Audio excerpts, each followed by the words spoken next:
Chapter 41, Prime Minister's Tower, Part 2, The Red Keep, Maegor's Tower, the Queen's Bedroom. Jaime stood by the bed, gazing at Cersei, who was still asleep. A smile unconsciously curled at the corners of his lips. The soft silk quilt accentuated the beautiful curves of the dreamer. Jaime's Adam's apple moved as he reached out to touch Cersei's exposed instep. "Good day, Your Highness the Queen," he whispered. Cersei's eyelashes trembled. Her long, shapely legs stretched, her beautiful feet flexed, and her toes spread before closing together. After a brief moment of confusion, her eyes lit up with a smile. "Good day, Sir Jaime. May your queen arise," she replied. Cersei took the robe from Jaime and wrapped it around her body, then sat in front of the dressing table. "Sir Jaime, you seem a little different today. Am I wrong?" Jaime, trying to remain calm, replied, "Perhaps you are in a happy mood?" Cersei glanced at him and said, "Tell me what it is." Jaime walked up behind her and placed his hands on her shoulders. "Princess Myrcella has always wanted you to teach her how to braid her hair. I feel like today is the right time." Cersei raised her head slightly, meeting Jaime's gaze with a smile. "All right, I promise you, sir. For your sake, we will go there in a moment." The Red Keep, Prime Minister's Tower. Greene walked at a normal pace, but his mind was busy analyzing the conversation he had just had with Varys. Varys was a quick-thinking power player whose little birds were everywhere. In Greene's memory, before traveling through time, Varys had said that his allegiance was not to the king or queen, but to the people. Some analysts believed that Varys was the good guy who most resembled a bad guy. Varys's various behaviors were too contradictory when taken together, and Greene could not finalize his opinion on Varys. Greene already had one foot in the Game of Thrones and had his own political stance. Although Varys's words were friendly, Greene himself had said all kinds of purposeful things to all kinds of people, so he was instinctively wary of the words spoken by power players. The first thing he determined was that Varys had done something beneficial for him in front of Duke Jon, and had shown kindness to him. There is no love for no reason in the Game of Thrones. What was Varys's purpose? Greene was a descendant of the model loyal minister of the Targaryen family. Was Varys recruiting thugs in advance for the Targaryens to return to the Iron Throne? Greene directly rejected this possibility. Daenerys would not have been able to get venture capital without the Targaryens. Greene originally thought that he could develop a wave of obscenity before the plot officially unfolded, but since he stepped into King's Landing, he felt very passive. Every small move by the adults involved a lot of his energy. Greene felt that he needed to change his mentality and take the initiative to plan something.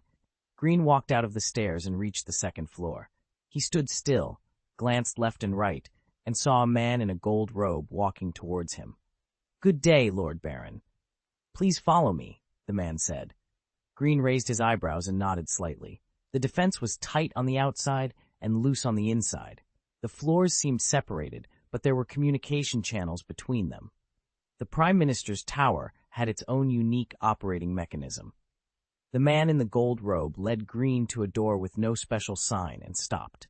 He opened the door silently and stood sideways beside it. "Please come in, Lord Baron." In the study room, Greene saw an old man buried in a pile of documents. He walked a few steps forward, held his chest, and saluted. "Good day, Lord Jon."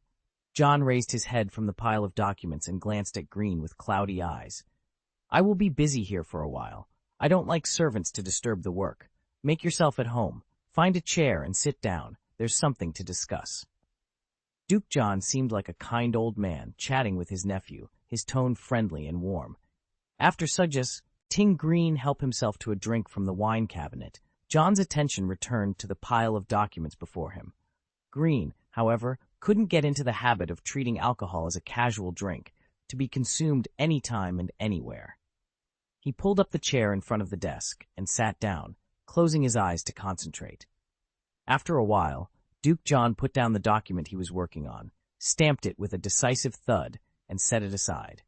Hearing the noise, Greene opened his eyes and met Duke Jon's gaze. "I am getting old and not as diligent as I used to be." "You've been waiting for a long time, young Baron. You are very patient," Duke Jon said kindly. Greene shook his head humbly, though he remained alert. Duke Jon leaned back in his chair and continued. As the guardian of the valley, I am sorry for what happened to your cousin. As an apology, I can help your cousin find a wonderful young man to give her a fresh start, Duke John offered. Greene responded respectfully, "Thank you, Duke, for your kindness. My cousin wishes to rest for a while." "It's okay, she's still young. When she's ready, let me know. There are many outstanding young men in the valley," Duke John reassured him. Greene placed a hand over his chest, nodded, and expressed his gratitude once more. "I can sense your anger. A small businessman from Seagull Town had the audacity to insult a noble lady." Duke John paused before asking, "Has the blood of that merchant family calmed your anger?" Greene appeared confused. "Whose blood? My Shore Mecca family. Do you need me to remind you further?" The kind old man facade vanished, replaced by a more menacing demeanor. Chapter 42, Prime Minister's Tower. Duke John's cloudy eyes sharpened, piercing through Greene with an intimidating gaze. Greene's confusion only deepened under the scrutiny.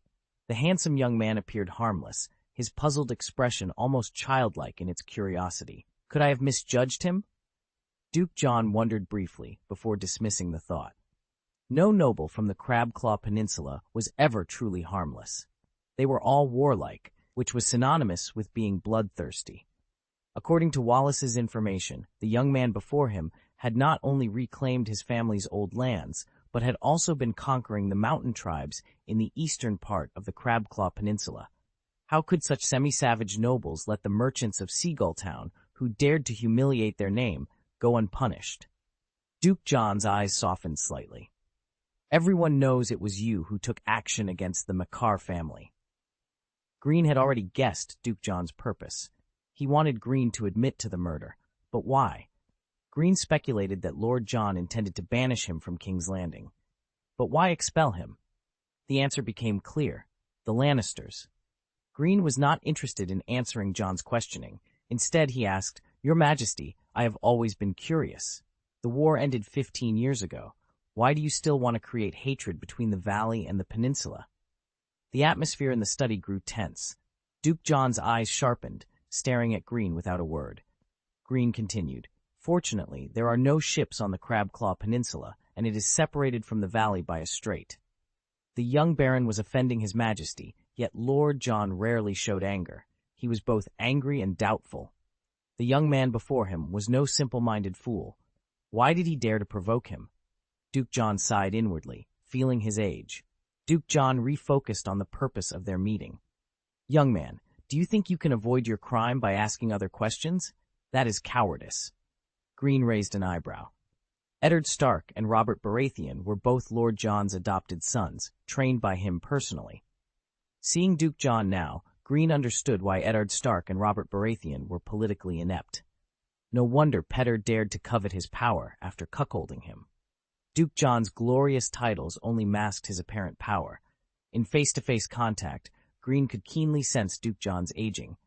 Greene sighed softly and said respectfully, "Dear Duke, you keep talking about a crime, which confuses me. Forgive my ignorance, but can you tell me in detail? What happened and what evidence do you have of my guilt?" Duke John stared at Greene silently for a while, contempt flashing in his eyes. "Do you still remember the glory of being a noble?" Greene remained unmoved. "Do you want me to admit to a crime because I am a minor noble?" Duke John suddenly recalled a small, thorn-covered animal from the north that Eddard Stark had told him about as a boy. He almost fell into memories but suppressed his fatigue. "I can forgive the Kleb family's debt." Greene's ears perked up. "That was 7,500 golden dragons." His brown eyes shifted. "Then I thank the Duke for his generosity?" Greene's odd expression made Duke John smile. "You should leave King's Landing. Was this the condition for exempting the Kleb family from debt?" Greene spread his hands. "Your Excellency, the land of the Crabclaw Peninsula is barren. To survive, everyone is a hunter. The nobles of the valley have blocked us for more than 10 years. Hunters bleed every day to compete for limited resources. There is no room for us to retreat." Greene's voice was steady and sincere as he explained, "Sir Duke, I don't want you to misunderstand. The hatred in the Crabclaw Peninsula terrifies me. 100,000 hunters are all born warriors. If someone with ill intentions stirs them up, I will be forced to act. As long as I am not in the Crabclaw Peninsula, no one else will have the influence to rally its power. This is why I came to King's Landing. Duke John listened carefully, noting the young baron's calm manner and the significant number of 100,000 warriors. He recognized the goodwill in Greene's words, even though there was an underlying threat of war. Doubts crept into Duke John's mind. Was this young baron truly from the Crabclaw Peninsula? He seemed more like a nobleman from the south. Duke John's next words confirmed his astuteness. Young man, the Lannister forces in King's Landing are already too powerful. You should not join them. Greene was momentarily speechless at the directness. Duke John's slight smile indicated he was addressing Greene's unique situation. But what you said is not unreasonable. Sending you back to the Crabclaw Peninsula now would waste your efforts. Leaning forward slightly, John continued, I can make you the guardian of the Crabclaw Peninsula and the governor of the entire peninsula. Greene shrugged, acknowledging the difficulty. It's definitely not easy. Duke John's expression softened and his tone became friendly again. In the past, you were too loyal to Targaryen. Although Targaryen has disappeared, without an opportunity, it is difficult for the current Red Castle to build mutual trust with you. Greene secretly despised the old man. He had already confirmed the fundamental reason why the Baratheon dynasty insisted on suppressing the Crabclaw Peninsula. The peninsula had a tradition of loyalty to the queen, and the current queen of the Baratheon dynasty was a Lannister. With Cersei as queen, the Lannisters' power was too great to suppress, only to restrict. Therefore, the suppression of the Crabclaw Peninsula was a strategy to control the growth of Lannister power. Fortunately, Duke John's continuous suppression for over a decade had weakened the Crabclaw Peninsula significantly. This reassured everyone. The peninsula was so weakened that even if Greene became Queen Cersei's steward, it did not make Duke John uneasy. He could address the situation slowly and methodically. Greene's words had an impact, and Duke John realized that the hatred on the Crabclaw Peninsula needed to be resolved. Otherwise, it could easily be exploited to incite war. The nobles of the valley, who led the suppression of the Crabclaw Peninsula, would be the first to face the savages' wrath if war broke out. Duke John still remembered the fighting prowess of the Crabclaw Peninsula's people during the Reaver War. They had no concept of surrender and fought to the last man. Duke John added, Of course, loyalty is a virtue and is worthy of praise. Thank you for reading. Please vote to support. Chapter 43, Prime Minister Tower. End. A pie artist will not like another pie artist. Greene didn't want to make a move. Duke John was very determined to get Greene to leave King's Landing. It was mid-September 297 in the Westeros calendar. According to the plot, there was still about half a year before Duke John's exit. If there was a reasonable delay, could Greene delay until that time? It could be said that Greene's originally good plan was ruined by Littlefinger Peter. Greene kept Peter for two important reasons. The first reason was that Greene wanted to keep Peter and join forces with Lady Lysa Arryn to kill Duke John. The second reason was that Peter's little move forced Greene to face Duke John in advance. Greene stopped his murderous intention in order to let Peter solve the trouble he caused. This was the lowest price. This was why Greene went there that night, to visit Peter. With Peter's shrewdness, he knew what was best for him next. Would Peter secretly plot revenge on Greene afterward? Greene was not a passive person, waiting for someone to make a move before retaliating. This was not Greene's personality. Whether Peter accidentally or intentionally kicked the iron plate of Greene, he was already on Greene's must-go list. After Duke John's withdrawal, if there were no major changes, Greene would not foolishly keep Peter around for the new year. The reason for the preconditions was that Greene had already entered the Game of Thrones with one foot. There were no permanent enemies in the Game of Thrones, and power players must always be flexible. It was great to be canonized as the guardian of the peninsula, but the status of Greene and Duke John were not equal, and there would be no fairness in transactions with unequal status. Greene didn't even want to hear the content of Lord John's deal. Greene shook his head and said in a sincere tone, I am very grateful for the Duke's attention, but if I want to get the position, I must bear the weight first. My ability is not worthy of the title of guardian. Duke John suddenly remembered what the young Robert Baratheon had told him about a very slippery fish in the Stormlands that was difficult to catch. What was it called? Duke John recovered his thoughts from his memories and said, "Maybe, if you complete my mission, you can be worthy of the title of Guardian." The feeling of powerlessness caused by Duke John's persecution made Greene uncomfortable. Greene suppressed the murderous intention that suddenly arose in his heart. Greene thought that compared to the seemingly kind Duke John, the seemingly strong Queen Cersei was actually quite endearing. At this time, Greene particularly missed his boss, Cersei. Greene deliberately showed a tangled expression and said feebly, "Your Majesty, Duke, if it does not violate Kleb's honor, I will listen first." Duke John didn't like Greene. The task he wanted to assign to Greene was definitely not something everyone would be happy about. Greene left himself some room when he replied, "You have the nerve to talk to me about the glory of nobility?" In Duke John's mind, Greene, who did not admit his guilt, was not glorious. After a pause, Duke John spoke. "You know that there are 2 surviving young dragons in Targaryen, right?" After saying that, Duke John stared at Greene for a moment. Greene shook his head subconsciously, then his pupils expanded and contracted. After a moment of silence, Greene sighed. "Duke John, the war is over long ago, and the winner has been decided." Duke John said with the stubbornness of an old man, "As long as the blood of the Long family." The keen Greene suddenly noticed the prying eyes of a third party. Greene suddenly stood up from his chair. "By the way, Your Excellency, is there a third person in the study?" Duke John, who couldn't help scolding Greene for interrupting, also realized Greene's strange behavior, narrowed his eyes slightly, and shook his head.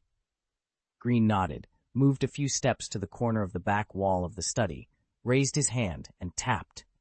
Greene wiped his brow with the back of his hand.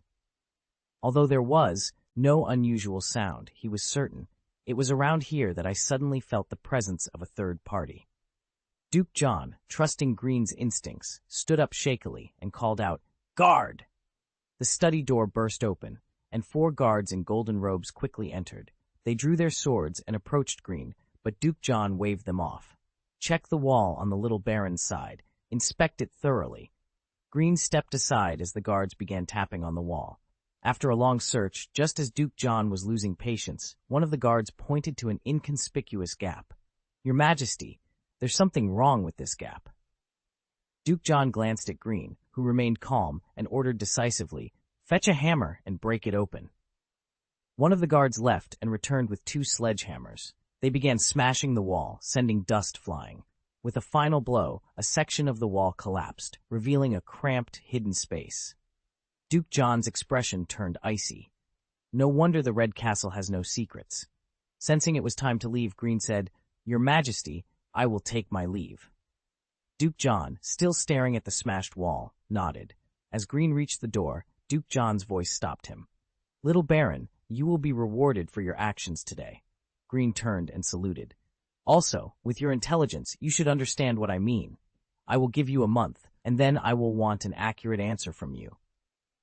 Outside the gate of the Prime Minister's tower, Greene spotted Tyrion, looking sleepy, surrounded by about 20 fully armed Lannister guards. Mengton and Ange approached Greene immediately, and Guy whispered, "Sir, they arrived as soon as you entered." Greene nodded slightly and approached Tyrion. "Good day, Your Excellency Tyrion." Tyrion dismissed the Lannister guards with a gesture and said, "It's a pity you came out too early. If it were later, you could have witnessed the ferocity of Tyrion's knights and the roar of a lion." Greene smiled and gently patted Tyrion's arm in gratitude. "You should be more grateful to Jaime. I can't command the Red Robes. This is Jaime's arrangement." Greene replied with a smile, "Everyone should be grateful. If I had known the lion was outside, I should have punched the old Duke twice." Tyrion laughed. "I like your metaphor. It seems today's meeting went well?" Greene spread his hands. "There is still some time." Tyrion patted Greene's thigh. "That's good news. Let's think of a solution slowly. The 2 smartest minds in King's Landing are here. Relax." Tyrion smiled again. "My dear sister actually invited us to have lunch together. I am flattered. This is all your fault. Your skills are very good, and you serve her very comfortably. Hey." Greene, unsure how to respond, remained silent. Chapter 44. Your Queen is Angry. The Red Keep, Maegor's Tower Gardens. Queen Cersei, adorned in a luxurious gown, sat upright with a smile on her face, watching tenderly as Princess Myrcella played with Prince Tommen. Prince Joffrey sat beside her, a hint of impatience on his face.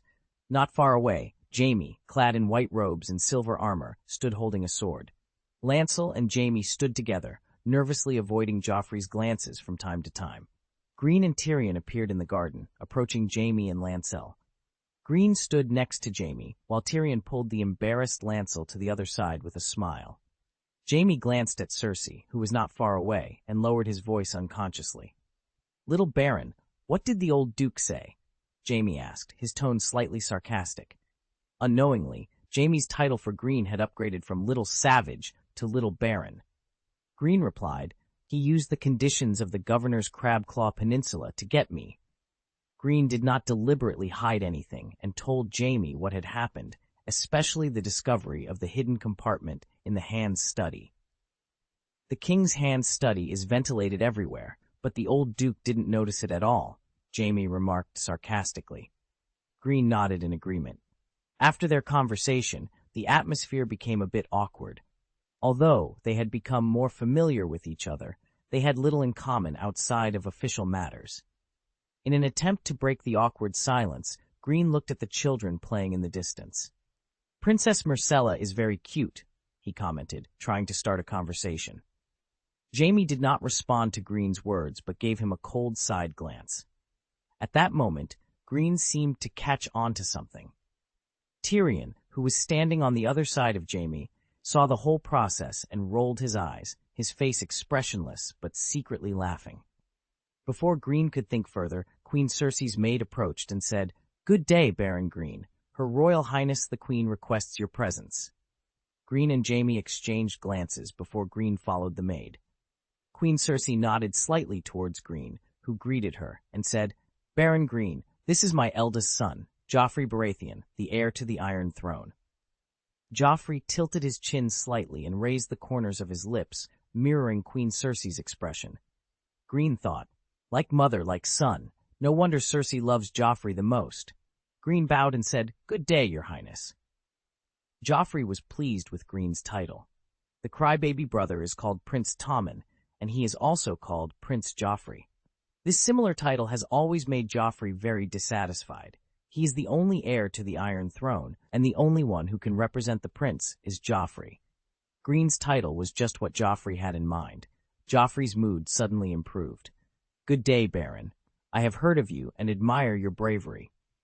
Queen Cersei was a little surprised. It was rare for the arrogant Joffrey to show kindness to someone he met for the first time. Cersei secretly nodded with satisfaction. "He is indeed my son. He can tell the value of a person at a glance, just like me." In a happy mood, Cersei called Myrcella and Tommen over.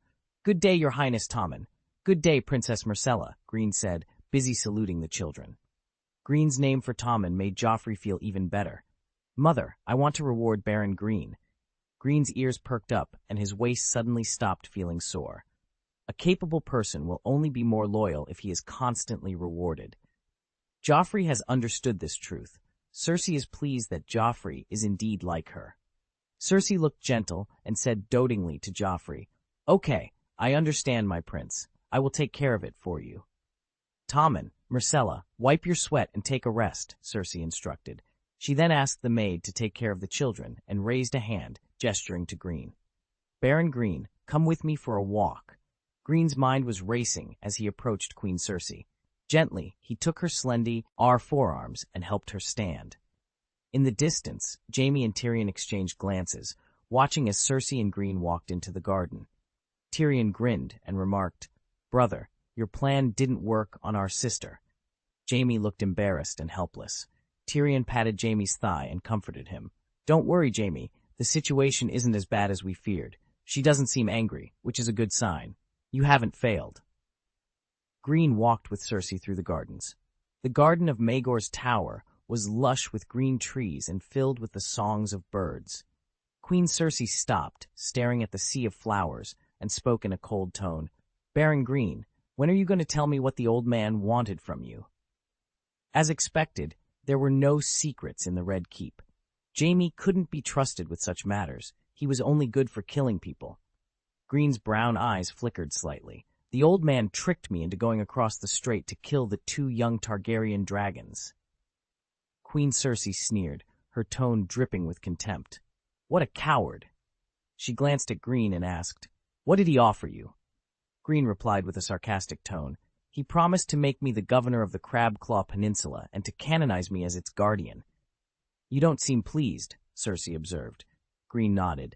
"Your Highness, I've heard that the Red Keep has been sending assassins to hunt down the young dragons for over 10 years without success. Now, this task is handed to me. The old man's intentions are not pure." "What do you think his true purpose is?" Cersei inquired. After a pause, Greene said, "He wants to push me away from you. He may think that my sword is too sharp in your hand." Cersei turned to meet Greene's eyes. She raised her graceful chin slightly and curved her lips into a faint smile. "Just as I thought, Baron Greene. You are about the same age as Joffrey. I am very optimistic about your future." Greene's tone was filled with excitement. "Your Highness, the Kleb family will never forget your kindness." Cersei walked slowly towards Greene. As they stood close, Greene could feel her breath. Queen Cersei looked at him with gentle eyes, raised her arm, and touched his cheek with her delicate hand. "What a good child." Cersei gently adjusted Greene's collar. Under her touch, Greene's Adam's apple bobbed, and his chest rose and fell with faint pressure. Queen Cersei raised the corners of her lips. Her delicate hand stroked Greene's cheek again. "The old man dared to cross me and command my best steward. He never took me seriously. Your queen is very angry. We must do something. Otherwise, your queen will not be able to swallow this insult." Chapter 45. Greene takes the initiative. Greene swore that at first, his actions were purely professional, meant to cooperate with his boss, Cersei. However, he couldn't help but feel a secret thrill in his heart. He had to admit that he had underestimated the allure of Queen Cersei, who possessed one of the most striking appearances in the 7 kingdoms. Despite the traces of time left by bearing 3 children, Cersei, with her blonde curly hair and green eyes, remained slim and fair-skinned. With strong perseverance, Greene suppressed the restlessness in his heart and continued his work. Greene's eyes drifted, avoiding Queen Cersei's direct gaze. Inside, his thoughts were racing. On the surface, his Adam's apple bobbed as he swallowed nervously. "Your Highness, do you have anyone in mind to replace the king's hand?" he asked. Greene's question took Cersei by surprise, or rather, it pleasantly surprised her. Greene truly understood her. Queen Cersei's preferred choice for the hand of the king was, of course, her father, Tywin Lannister, but she knew King Robert would never agree. Cersei retracted her hand with satisfaction. "You always manage to surprise me, but you must also know that as long as Robert is alive, Jon's position as Hand of the King is unshakable." Cersei noticed Greene quietly distancing himself from her. Seeing him pretend to calm down, she raised the corners of her lips. Greene continued, "I discovered today that Duke Jon is in very poor health. For his own well-being, as the Queen, you have every reason to elect a new Prime Minister. We can set up an opponent for Duke Jon. Even if we can't remove him from his position, we can at least damage his reputation and create another significant political enemy." Greene's tone shifted, and he lowered his voice slightly. "The enemy of your enemy may be your friend.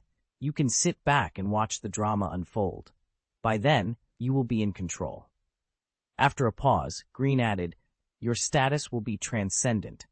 Whoever has your support will have the advantage." Cersei's eyes sparkled, as if she could already see Jon kneeling before her, begging to retain his power. Her breathing grew heavy. "What do you plan to do?" Greene returned to his usual calm tone. "After the hunt in the Kingswood, please allow me to go to the Riverlands in your name to meet Duke Mace Tyrell of Highgarden, who had the inflatable fish." Cersei's tone was contemptuous, but Greene detected a well-hidden fear. The nickname referred to Lord Mace Tyrell, the leader of the Tyrell clan. The illustrious Tyrell family ruled over the fertile Reach, their emblem a golden rose blooming on verdant green fields. They were second only to the Lannisters in wealth and possessed formidable land and maritime military power. Greene said, "For a fish, King's Landing is its fish tank, and you will eventually master the fish tank of King's Landing." Greene's clever response pleased the always confident Queen Cersei. She raised her beautiful chin slightly. "Go ahead and use your talents, Baron Greene. With that, Queen Cersei approached Greene again. He noticed her gaze drifting below his waist. She curved her lips slightly. "Do your job well and make me happy. Your queen will not hesitate to reward you." Reward? Queen Cersei's choice of words made Greene think more deeply. In an even happier mood, she glanced at him with her beautiful, smiling eyes, then turned around and said, "Let's go, little baron. It's almost lunchtime." Red Keep, Magatar Restaurant. Queen Cersei sat at the head of the long table. To her right were Joffrey, Myrcella, and Tommen, and to her left were Jaime, Greene, Lancel, and Tyrion. The seating arrangement seemed to reflect their status and titles. In reality, the seating arrangement was based on Queen Cersei's preferences. Simply by bearing the Lannister name, Tyrion and Lancel were placed ahead of the country noble Greene. Queen Cersei had the makings of a dictator. The maids meticulously arranged the dishes in gilded bowls. First came the mushroom soup and buttered snails, fall, owed by pine nut and egg cakes, and oatmeal bread baked with apples and oranges. After the sweets were served, the main courses followed. Wild boar ribs, large lamb chops stewed with raisins and onions, grilled fish cakes with parsley, and finally, buttered peas were placed in front of everyone. Once all the dishes were served, the maids began to pour the wine. It was Tyrion's favorite summer red. Greene thought there was a flaw in Queen Cersei's intelligence. If she knew Tyrion loved summer red, she would have switched to another wine, or specifically changed Tyrion's wine alone, given her personality. During the meal, Joffrey, who was seated diagonally across from Greene, suddenly raised his glass and gestured towards him. Greene had no desire to engage deeply with this troublesome child, but Joffrey was Cersei's favorite son.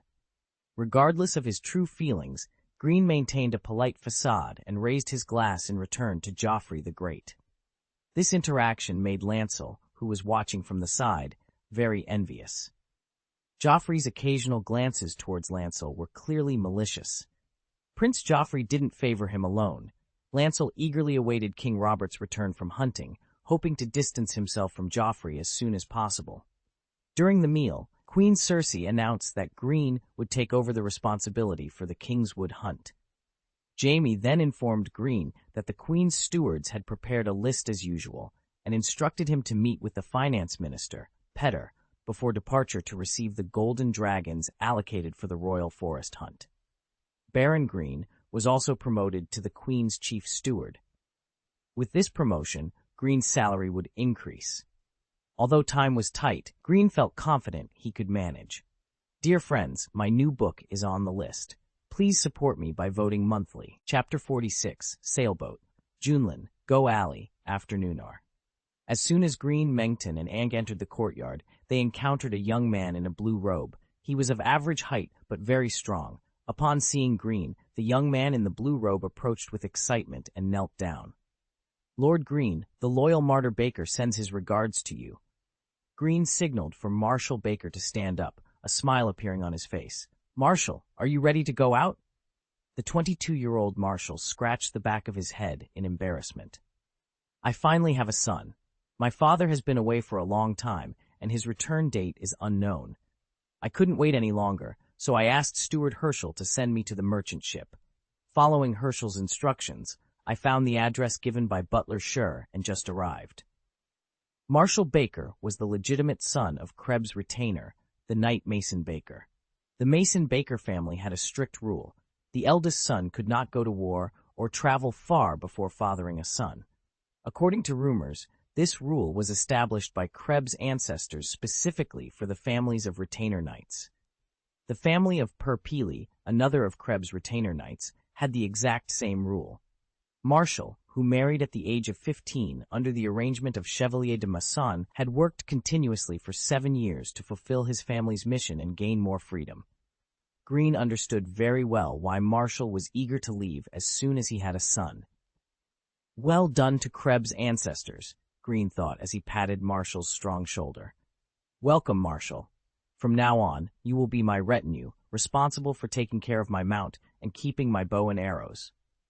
Marshal suppressed his excitement and knelt down again.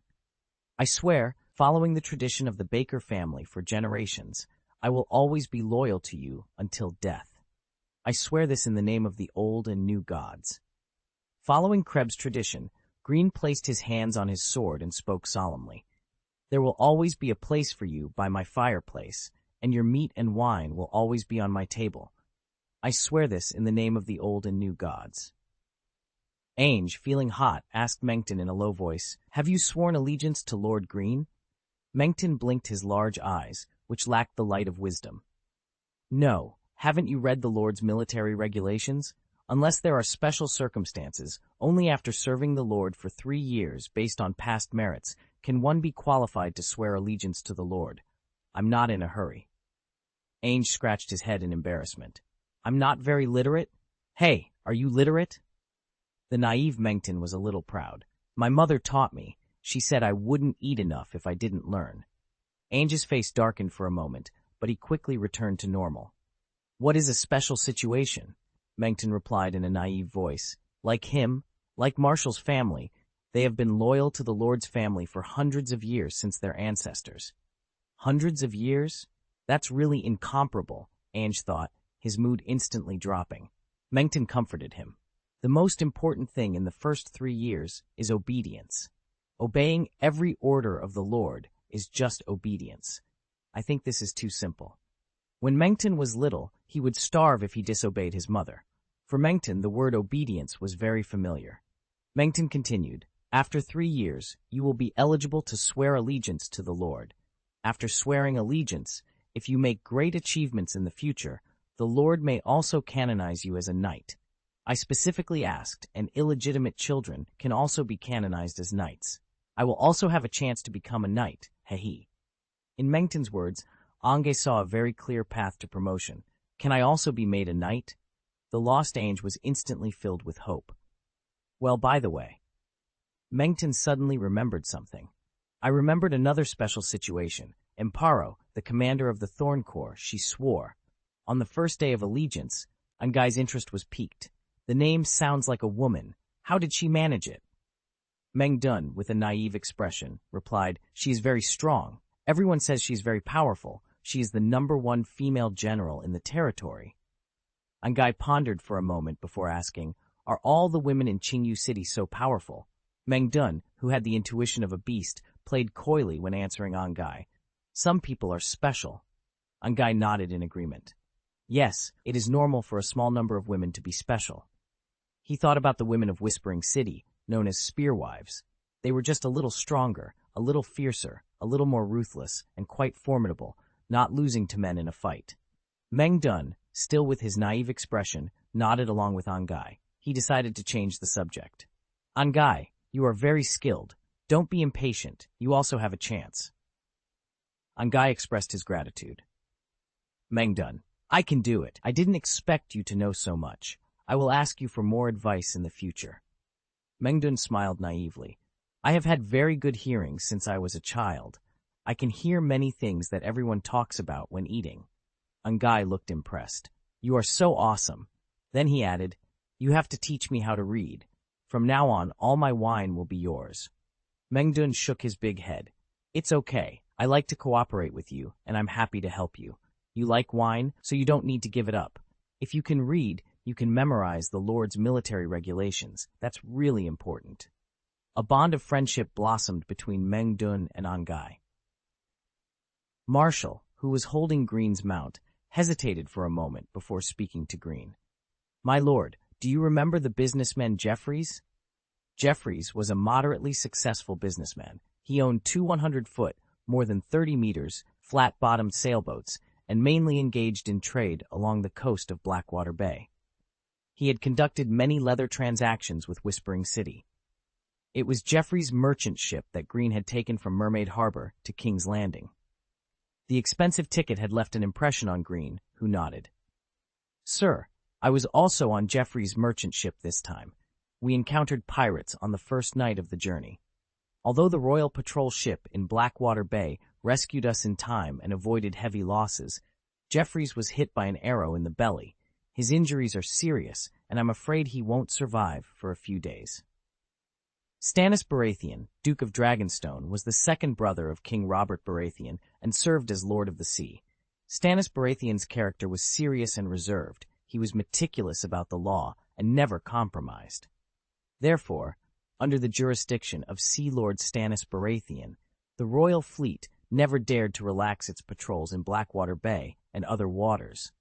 But the sea was vast, and there were always some bold and cunning pirates who would avoid the royal fleet and take risks to enter Blackwater Bay, which was a significant concern for Sea Lord Stannis Baratheon. Greene's heart stirred, and his brown eyes turned in Marshall's direction. After I got on the ship, Jeffries knew my identity and treated me warmly, saying that he had great respect for you, sir. Dear friends, please support me with monthly votes. Chapter 47, Attributes that are easily overlooked. Marshall said, Jeffries has been begging me, hoping to meet you. Greene stopped walking, his brown eyes narrowing slightly. Do you know his purpose? Marshall first shook his head, then nodded. My lord, I guess it's about his son. Jeffries was born in old age and only has a 5-year-old son. There's no one to look after him after Jeffries' death. The fate of a sheltered businessman's son can be imagined. This is my guess.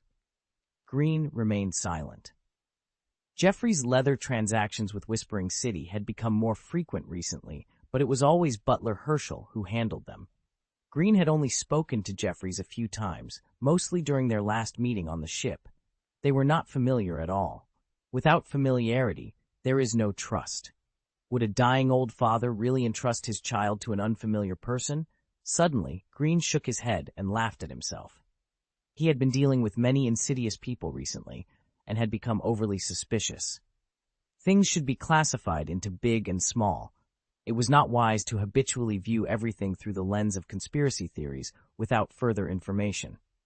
Excessive suspicion is a symptom of anxiety disorder. Where is he? Greene asked.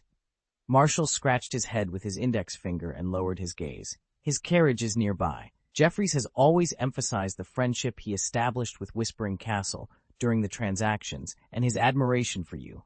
I couldn't get rid of him. His injury was so serious, I was embarrassed to turn him away. As he spoke, Marshall secretly raised his eyes to look at Greene's face. Everything has advantages and disadvantages. Due to family rules, Marshall had been locked up too harshly to ensure the birth of an heir. He only appeared mature on the outside, but lacked experience. Businessmen deal with all kinds of people every day, and their rich experience has given them a keen eye. Jeffries had already seen through Marshall's innermost feelings. Otherwise, he wouldn't have dared to rely on him. But Marshall was a descendant of Kleb's retainer knight, and Greene could only train him slowly. Greene said sternly, Go and bring him in. Marshall, feeling he had handled the matter poorly, went to call Jeffries in dejection. The afternoon sun was a bit dazzling, so Greene asked Menton to bring a chair and found a shady place to sit down. Today, it was discovered that there was eavesdropping in the study room of the Prime Minister's tower. It seemed that old Duke John was not affected, but he was certainly not as calm as he appeared. It would be impossible for anyone to face this matter calmly. The aftermath of the incident in the Prime Minister's study had become unpredictable. Greene then thought of Lord Stannis Baratheon, his second brother, who was not favored by King Robert. If he hadn't heard Marshall mention pirates and the royal fleet today, Greene would have almost ignored Stannis Baratheon, the overly selfless Duke of Dragonstone. Stannis Baratheon seemed to have attributes that were easily overlooked. If the fact that today's respected Prime Minister John, the old Lord John, wanted to convict a baron with just a song without direct evidence reached the ears of Lord Stannis Baratheon, who was meticulous about the law, what would happen? Also, according to Greene's memory, Lord Stannis Baratheon was very dissatisfied with his role as Sea Lord. He was also very dissatisfied with King Robert for neglecting him and letting Robert's preferred third brother, Renly Baratheon, succeed him as Duke of Storm's End and serve as Minister of Justice. During the War of the Reavers, Stannis Baratheon had clearly made significant contributions, but he was given Dragonstone, which only had black stones. Instead, the ancestral castle of the Baratheon family was given to Renly Baratheon, who had no merit at all. In the character of Stannis Baratheon, dissatisfaction was inevitable. The flames of hatred had been ignited. Greene calculated the possibility of angering the frail old Duke John to death without having to intervene directly. While it was unlikely to kill him outright, Greene aimed to incapacitate him enough to keep him bedridden. Old Duke John was notoriously stubborn and would not let Greene off easily. In the Game of Thrones, there were no permanent enemies, only permanent interests. In this matter, Greene thought of a natural ally. The clatter of horses' hooves, mixed with the creak of wheels, announced the arrival of a carriage through the gate, slowly making its way into the yard where Greene stood. The carriage halted in front of him. Marshall scratched his head and said with embarrassment, "Sir, Jeffries can't get off the carriage." Greene waved his hand dismissively. "If he can't get off, then he can't get off. Open the door."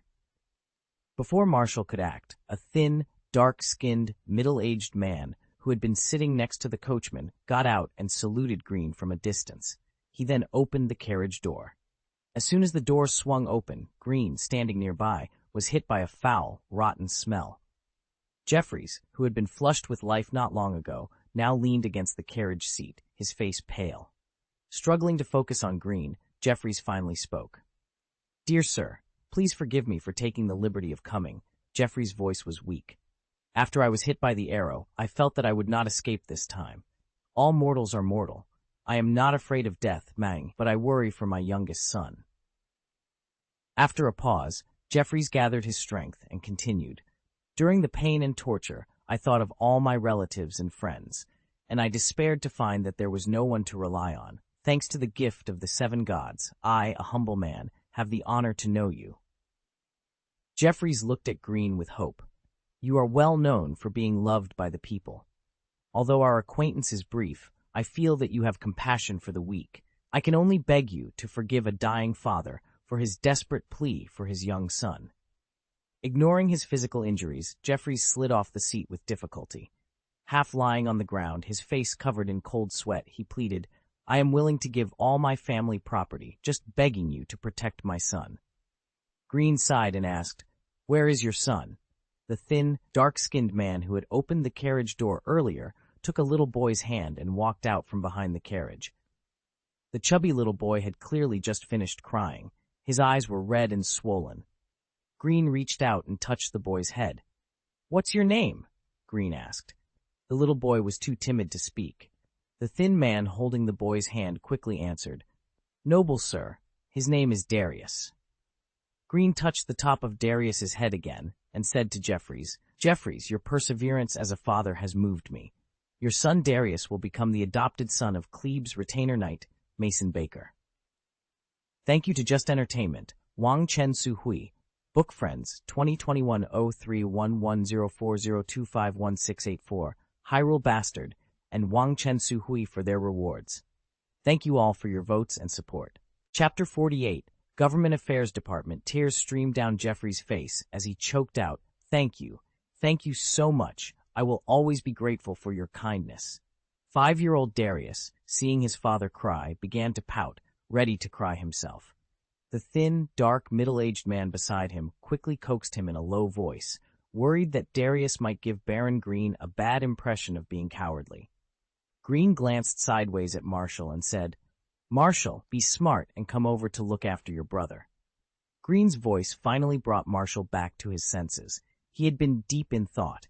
His father had an adopted son, and sooner or later he would know what happened today. Marshall couldn't hide his poor performance. What worried him was whether his always strict father would use this as an excuse to force him to have another son. He was truly scared of being imprisoned and had a shadow in his heart. However, Marshall then thought about it. He was now Lord Greene's retinue, and even his father couldn't control him anymore. He chuckled to himself. Greene saw the rich expression on Marshall's face and didn't know how to evaluate this new retinue. Expressionless, he wanted to roll his eyes in disgust. Seeing that Jeffries' mood had begun to calm down, Greene said, "I will arrange for someone to keep your house, the plates, the curtains, and every golden dragon you have saved until your child grows up. Let's set it at 15 years old. You are considered grown up at this age. I will return these to your son Darius, one by one." Jeffries' heart was filled with turmoil, and he opened his mouth, unable to speak. In more than 20 years of business experience, Jeffries had understood a truth. When listening to a person, the important thing is not what he said, but what he didn't say. Jeffries's mind suddenly became clear, and he thought of his business. Thinking of this, Jeffries felt relieved. Before, he had only heard of Baron Greene's generosity, which had frightened him. Jeffries said weakly, "Russell?" Hearing this, the thin, dark, middle-aged man who had been holding Darius' little hand walked to the carriage door and bowed to Jeffries. Jeffries mustered up his energy and said to Greene, "Lord Baron, Russell is the manager of my most trusted business firm. Russell has always been in charge of most things in my business. Ahem." After coughing a few times, Jeffries took a deep breath to endure the physical discomfort and continued, "I can't repay your kindness. I also ask you to protect the business that I dedicate to you." Greene's brown eyes moved and glanced at the chubby boy holding one of Marshall's thighs tightly with a pair of small arms and hands. He sighed softly. Jeffries also noticed the young son who was very close to Marshall, and his eyes flashed with relief. "Russell, this is my last request. From now on, you will only have one master, Lord Greene." After speaking, Jeffries seemed to have exhausted all his strength and slowly closed his eyes, his breath weak. The dark and thin Russell couldn't help but exclaim, "Master!" Jeffries, who was leaning on the leg of the seat, opened his eyes a crack and shook his head weakly. Russell first wiped the tears from the corners of his eyes with the back of his hand, then roughly adjusted his clothes. He moved to stand in front of Greene, bowed, and saluted. "My master, your loyal servant Russell, is at your service at any time." Greene nodded slightly. Hook Lane, Greene's study. The affairs of Jeffries had just come to an end, but there were still many things piling up. Greene handed 4 Kleb soldiers to Russell and asked him to be responsible for finishing the follow-up matters of Jeffries. After arriving in the study, Greene first wrote an order to mobilize 20 soldiers of the Survey Corps. He asked the attendant to go to the Red Keep and give it to his acquaintance, James, so that he could help send out the messenger Crow. The attendant left the study with the envelope, and Greene met Foley and Leighton, who had arrived from the Queen's quarter. Gray, and did not forget that the day after tomorrow, Queen Cersei's hunting party in the Kingswood would pass through the Queen's quarter. Greene would stand guard on every shift. Leighton spoke first. "My lord, according to your instructions, the security office has added 200 temporary security guards. About 1,000 people will gather on the side of the road in the Queen's district where Her Royal Highness will pass. They are all relatives of our security officers and temporary security officers. In addition to the security officers maintaining order in uniform, the temporary security officers scattered among the crowd will wear ordinary clothes. These plainclothes officers will work covertly to maintain order in the crowd." Greene nodded and turned his gaze to Foley. Foley spoke in a rough voice. "Lord Greene, as per your orders, the area that Her Royal Highness the Queen will pass through will be blocked by our people and the Lannister Red Cloaks starting tomorrow afternoon. Except for the people arranged by Leighton, no one else will be allowed in that area." Greene hummed in approval and said to Leighton, "Leighton, ensure that the compensation paid to the original residents of that area is fair. I want them to be satisfied with the compensation, which will benefit us in future governance. You know the area well and can control the amount of compensation appropriately." Leighton nodded and replied, "Yes, my lord. Excessive generosity will lead to greed, which is not your intention. I will ensure the compensation is fair." Greene then turned to Foley again. "When Queen Cersei exits the Steel Gate, you will lift the blockade. You are responsible for gathering the clan soldiers and Lannister Red Cloaks and having them follow the hunting party from behind." Foley seemed to want to say something, but ultimately closed his mouth and nodded. Greene looked at him with a smile in his eyes. "Foley, haven't you gotten used to the position of sheriff yet?" Foley chuckled, rubbed his hands, and said, "Lord Greene, it was fine at first with battles every day, but there have been no conflicts for a while, and only Leighton has been busy. I don't know if we've been too harsh, making people too afraid to act. Leighton, the little housekeeper, is worthy of being Sulana's eldest son. He has great potential. The more Greene uses him, the better he becomes." Greene thought about Kalea, who was far away in Whispering City, and wondered how she was doing with Bachelor Al. As his power developed step by step, Greene felt more deeply that his talent pool was too thin. Greene stopped his thoughts and said, While I am away from King's Landing, you will be responsible for teaching swordsmanship to the security guards in your spare time. You will arrange the specific training. If you teach well, when I return, I will arrange for someone to take your place, and you will continue to serve as my captain of the guard. Boredom and everything else were Foley's excuses. Seeing the gradual stability of the Queen's district, he just wanted to come back and continue to serve as Greene's captain of the guard. Although Foley is a warrior keen on fighting, he also has his own caution. Unless under special circumstances, he cannot stay away from his lord for long because his future is at stake. Chapter 49, Government Affairs Department 2. Greene ended the conversation after adding some more details about the Queen's district. After Foley and Leighton left, Greene returned to the Red Castle with his guards and entered the Government Affairs Hall. This hall, adjacent to the Prime Minister's tower, is where the subordinate officials who serve as important ministers in the Royal Council handle the daily government affairs of the kingdom. During the Targaryen dynasty, when there was no Royal Council, the ministers usually managed the kingdom's government affairs in their respective offices within the government hall. After the Baratheon dynasty began, King Robert, who was greedy for pleasure, handed over the power to the king. After Duke John, he no longer cared about political affairs and spent his days drunk and dreaming. To express his dissatisfaction with the king, Stannis Baratheon, the Lord of the Sea and King Robert's second brother, handled government affairs directly at Dragonstone Castle on Dragonstone Island. Renly Baratheon, the Minister of Justice and King Robert's third brother, had no interest in the kingdom's government affairs. Apart from occasionally attending royal meetings, he was rarely seen in the Red Keep. As the Queen's Prime Minister, Lord John Arryn, aged year by year, he was rarely seen outside the Prime Minister's tower. Therefore, in the Government Affairs Office, which is the central power of the kingdom after the Royal Council, the only important ministers who were often seen were Petyr Baelish, the Minister of Finance, Varys, the Chief of Intelligence, and Pycelle, the Grand Maester of the Royal Society. Grand Maester Pycelle was a former Targaryen vassal who was retained by King Robert after the Reaver War. His main responsibility was to serve as the king's advisor. He was usually responsible for the compilation of various books and the organization of knowledge. He was also in charge of the Red Keep's Crow communications and served as the chief physician of the palace. Because King Robert was apolitical, Maester Pycelle became an advisor to Lord John, Hand of the King.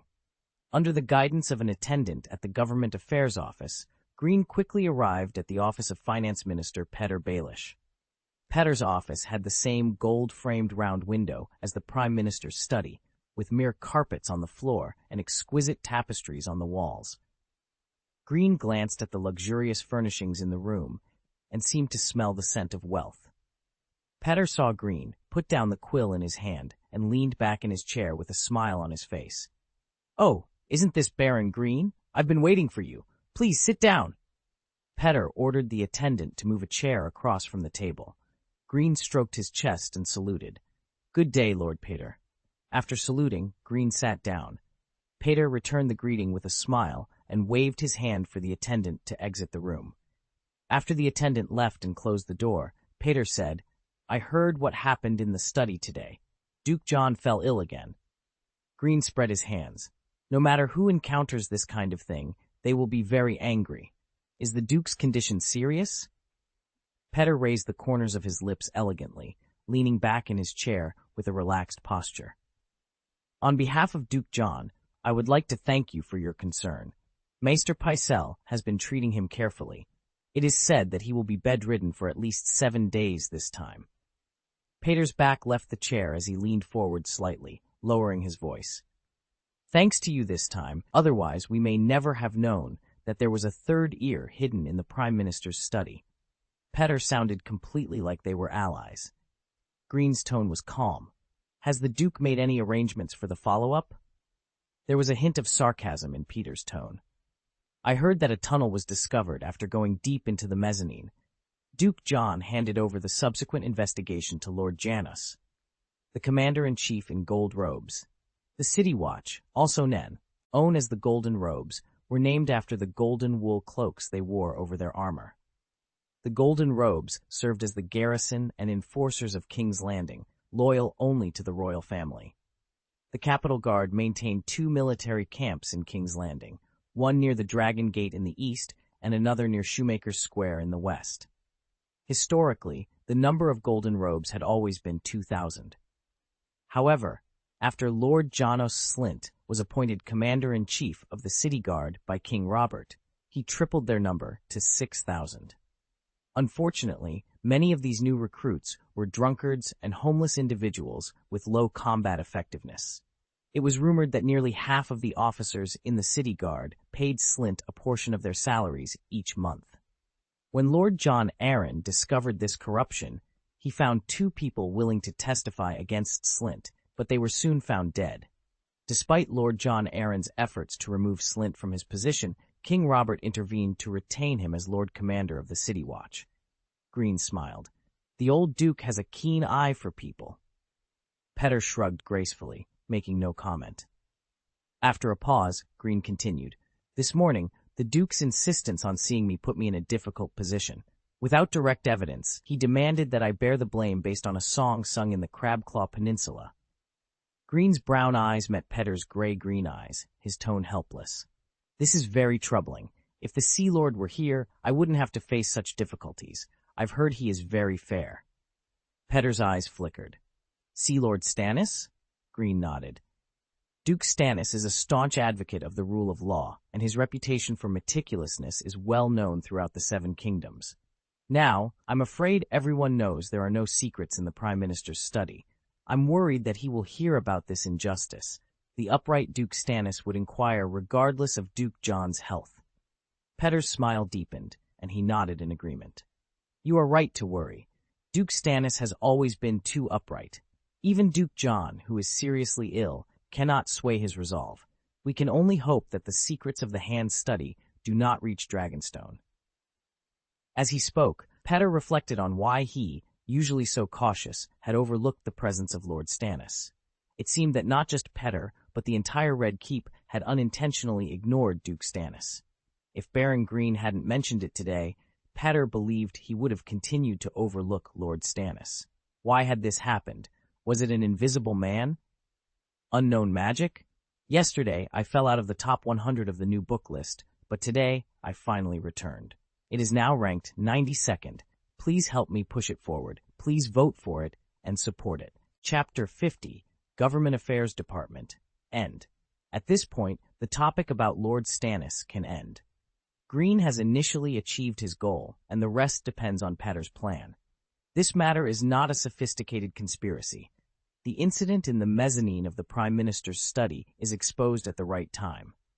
As long as the plotter pays attention to hiding his identity, there is no need to remind the shrewd Peter to conceal himself in the dark while Greene hides behind Peter.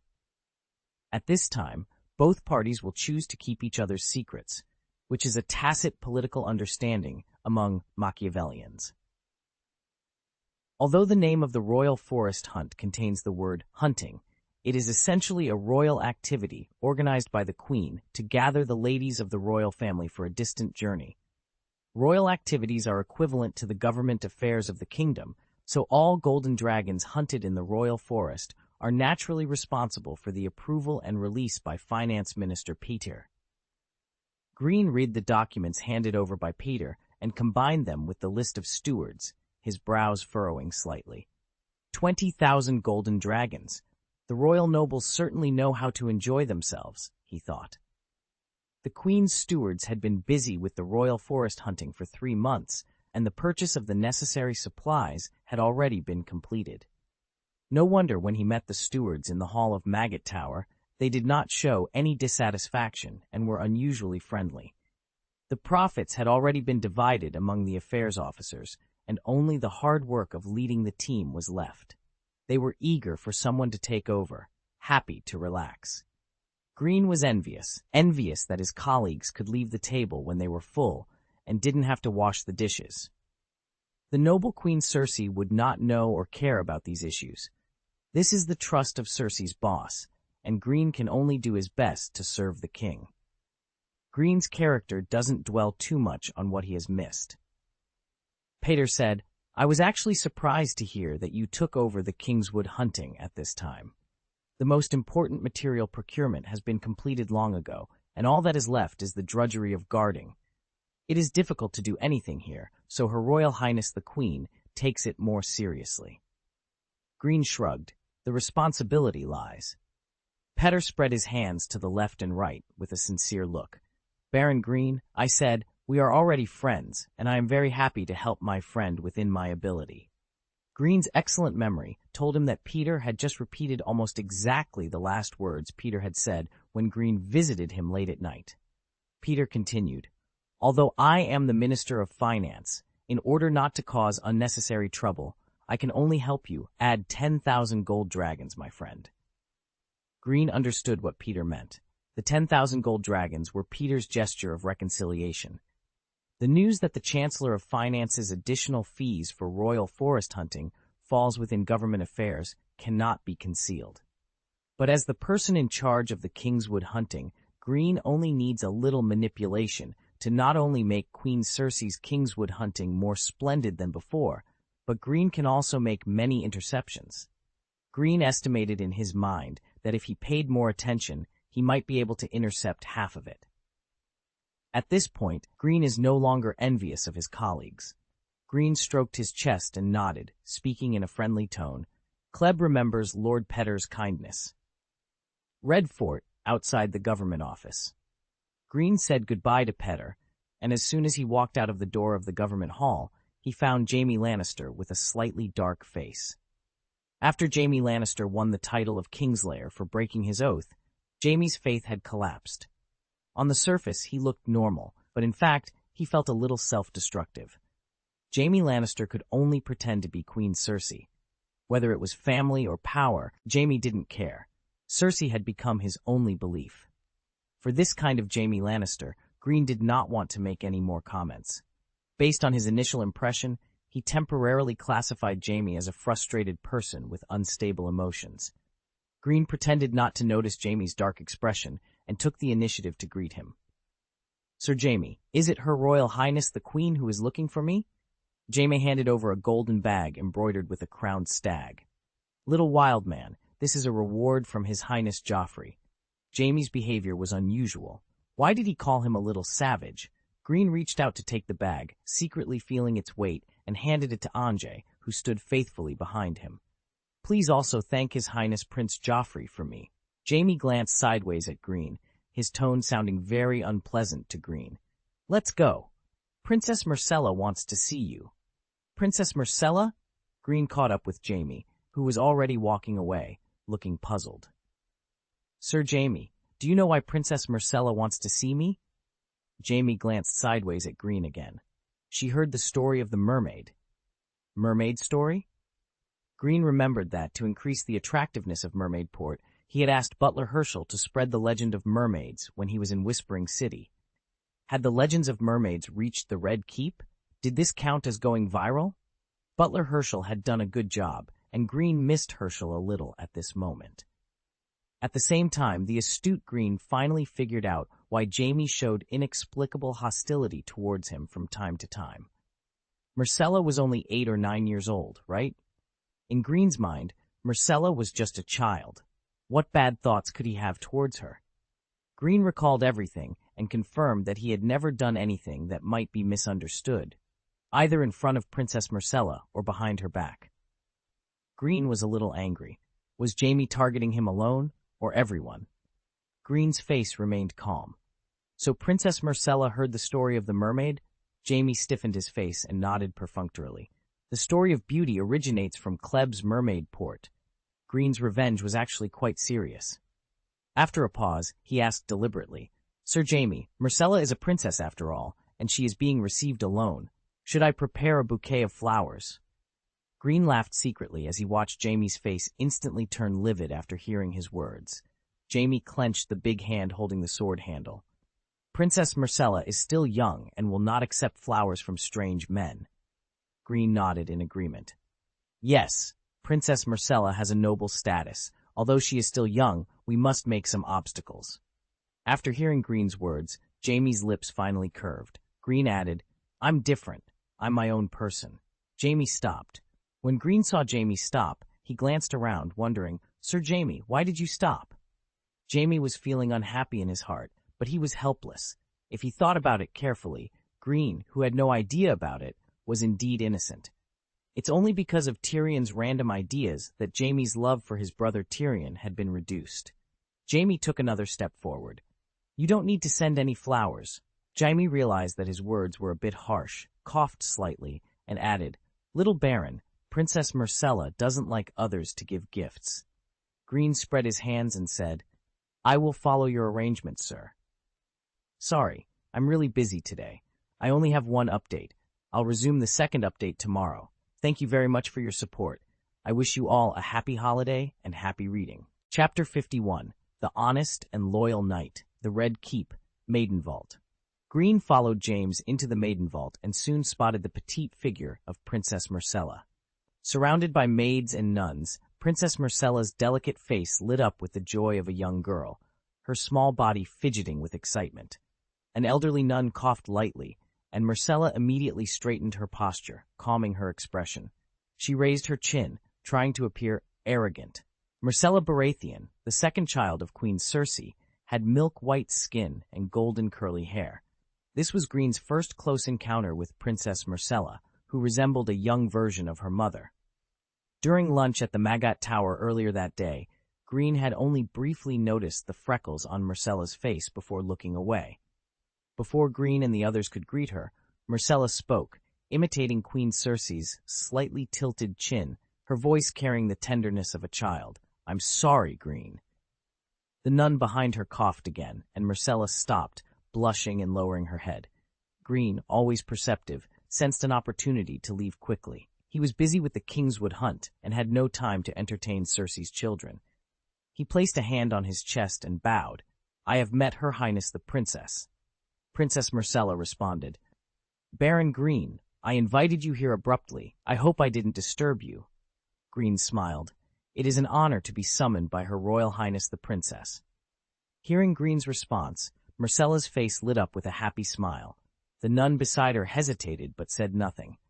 Myrcella's smile, like the ripples of a clear spring, seemed to drive away all the gloom in Greene's heart. At that moment, Greene understood James a little better and felt more patient with the children. Myrcella's bright blue eyes sparkled. I heard the story of the mermaid. They said that Mermaid Port is your territory. Have you ever seen a mermaid? This question almost stumped the eloquent Greene. He crouched down to Myrcella's level, a smile flashing in his brown eyes. Does your Highness the Princess want to see a mermaid? With Greene now closer, Myrcella no longer had to strain her neck to look up at him, and she felt a sense of relief. Greene's attention to detail increased Myrcella's favorability towards him. Myrcella's expression was conflicted for a moment before she shook her head. Forget it. The mermaid is very shy. We shouldn't disturb her. Greene nodded. Although we have never met them, we can still wish the kind and beautiful mermaids a happy life, right? Myrcella nodded. I will bless them. Thank you, Baron Greene. Greene couldn't help but admire the little girl's precocious wisdom. Myrcella gazed out the window of the Maiden Vault, murmuring to herself, I envy their freedom in the sea. The turbaned nun coughed again. Greene felt it was time to leave. His gentle gaze suddenly turned cold. He stood up, grasping the hilt of his sword with his right hand, his eyes fixed on the nun. This nun dares to offend the princess repeatedly in front of the ministers. The scene changed so quickly that everyone in the Maiden Vault was taken aback. James, who was about to intervene, found himself agreeing with Greene's words. The nun, who had coughed many times, was now the center of attention. The woman responsible for reminding Myrcella of her behavior was named Agris, and she was tasked with teaching Myrcella proper etiquette. Normally, she fulfilled her duties diligently, but now, with outsiders present, Sister Agris's actions had indeed offended the princess's dignity. Facing Greene's fierce demeanor, Sister Agris took a step back subconsciously. What do you intend to do? She stammered. There was a faint murderous look in Greene's eyes, and he was ready to draw his sword. At that moment, James, whom Greene had been waiting for, appeared beside him. James placed a firm hand on Greene's, preventing him from drawing his sword, and said in a deep voice, "Baron Greene, you cannot draw your sword in front of the princess." James felt justified in calling Greene a little savage, given his readiness to draw his sword at any provocation. The maids in the flower hall hesitated for a moment before exclaiming in shock. With a stern expression, Myrcella ordered the maids to be quiet, and the flower hall finally returned to calm. Myrcella's clear blue eyes scanned her maids, a warning evident in her gaze. The maids instinctively slowed their breathing. Myrcella stepped forward and addressed Greene. "Baron Greene, thank you for your protectiveness, but I believe Sister Agris has no ill intentions." Myrcella's behavior as a princess was impeccable. Greene restrained his murderous aura and said, "Next time you dare, I will hang your head on the city gate." Sister Agris, shocked, responded, You, I am a nun of the seven gods. You are blaspheming the seven gods." The murderous aura that Greene had restrained resurfaced. "I hope you can try it and make a bet on whether I dare," he challenged. Sister Agris clearly felt that the young baron opposite her was not just making empty threats. Trembling, she began, "That's enough, Sister Agris." Myrcella's firm voice interrupted her. Sister Agris looked at Princess Myrcella, quickly lowered her head, took a few steps back, and stood with the maids. "Baron Greene, I believe there won't be another time," Myrcella stated. Greene glanced at James beside him, removed his hand from the sword handle, and said respectfully, "Your Highness, please forgive me for my rudeness and for disturbing your peace." Myrcella shook her head slightly. "Baron Greene, you are an upright and loyal knight." After Myrcella finished speaking, James's face darkened once more. Crabclaw Peninsula, Mermaid Harbor. The sun shone on the calm sea, and the breeze made the waves sparkle. The Black Bess battleship slowly docked at the harbor. Lord Stannis Baratheon, the Lord of the Sea, stood on the deck of the bow of the Black Bess with a tense expression, staring at Mermaid Harbor, which already showed signs of prosperity. Lord Stannis Baratheon was tall and broad-shouldered, his skin hardened like iron from long exposure to the sun. Though only 33 years old, he had a row of thin black hair on his head, and his beard was trimmed short and neatly, covering his square chin and cheeks. Chapter 52. Every place is different. Mermaid Harbor, East Pier. Lord Stannis, escorted by soldiers, led Davos Seaworth, known as the Onion Knight, off the ship. Stannis walked around the dock for a while without riding a horse, then proceeded to the inner city of Mermaid Harbor. Along the way, he remained silent, his sharp eyes observing everything around him. Finally, he stopped and turned to Davos. "Davos, tell me, what do you see?" Stannis asked. Davos, an ordinary-looking and thin man with short brown hair, brown eyes, and a thick gray beard, served as the commander of the narrow sea fleet under Lord Stannis. He was deeply trusted by Stannis and also acted as his advisor. Once a sea smuggler, Davos had earned his knighthood during the Usurpers' War by breaking through the blockade of Redwine's fleet with a small boat loaded with onions and pickled fish, delivering much-needed supplies to Stannis at Storm's End. This act of bravery allowed Storm's End to hold out until reinforcements arrived. For his great achievement, Stannis made Davos a knight and granted him the fertile lands of Cape Wrath. However, Stannis, ever just, also punished Davos for his past smuggling crimes by having the first knuckles of all 4 fingers on Davos's left hand cut off. Davos kept the severed knuckles in a leather bag around his neck, viewing them as good luck charms that would protect his family. He chose the surname Seaworth for his new family name. Davos looked around, following Stannis' gaze, and said respectfully, "Lord Stannis, what I see along the way is order." Stannis nodded slightly. "Go on." "At first, I only noticed that the residents here were very well behaved," Davos continued. "But after following you all the way, I now feel that they are all obeying detailed orders." Stannis nodded more noticeably. "Davos, is there anything else?" Davos blinked, hesitated for a moment, and then said uncertainly, "Is it cleaner here?" A bright light flashed in Stannis' sharp eyes. "Davos, this is not just order. The people are selflessly obeying strict laws. This is what the kingdom should be like." As Stannis spoke, several people led by Steward Herschel approached. Herschel, slightly out of breath, calmed himself before standing in front of Stannis and bowing. "Your distinguished lord, I am Herschel, the steward of Whispering City, and the governor of Mermaid Harbor. The Kleb family salutes you. Stannis never liked to be informed in advance when inspecting. He wanted to see the truest facts. Herschel, who had been supervising the progress of the second phase of Mermaid Harbor, hurried over upon hearing that Stannis had arrived.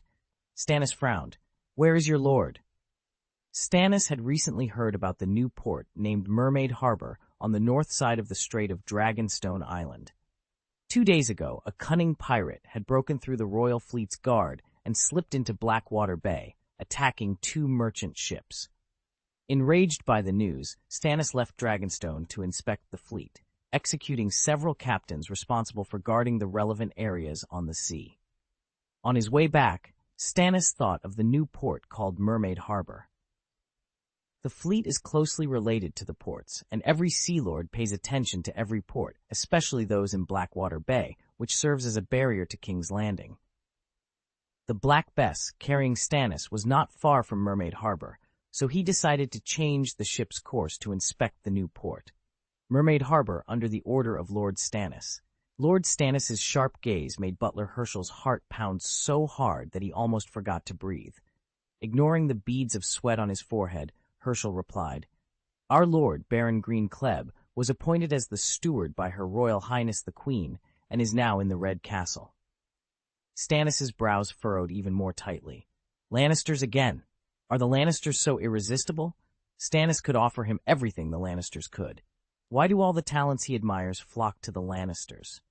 Davos approached Duke Stannis and then whispered, "Duke Stannis, the nobles of the Crab-Claw Peninsula have been suppressed by Prime Minister Jon's nobles of the Valley for more than 10 years. I heard that this young baron named Greene is very talented in military affairs.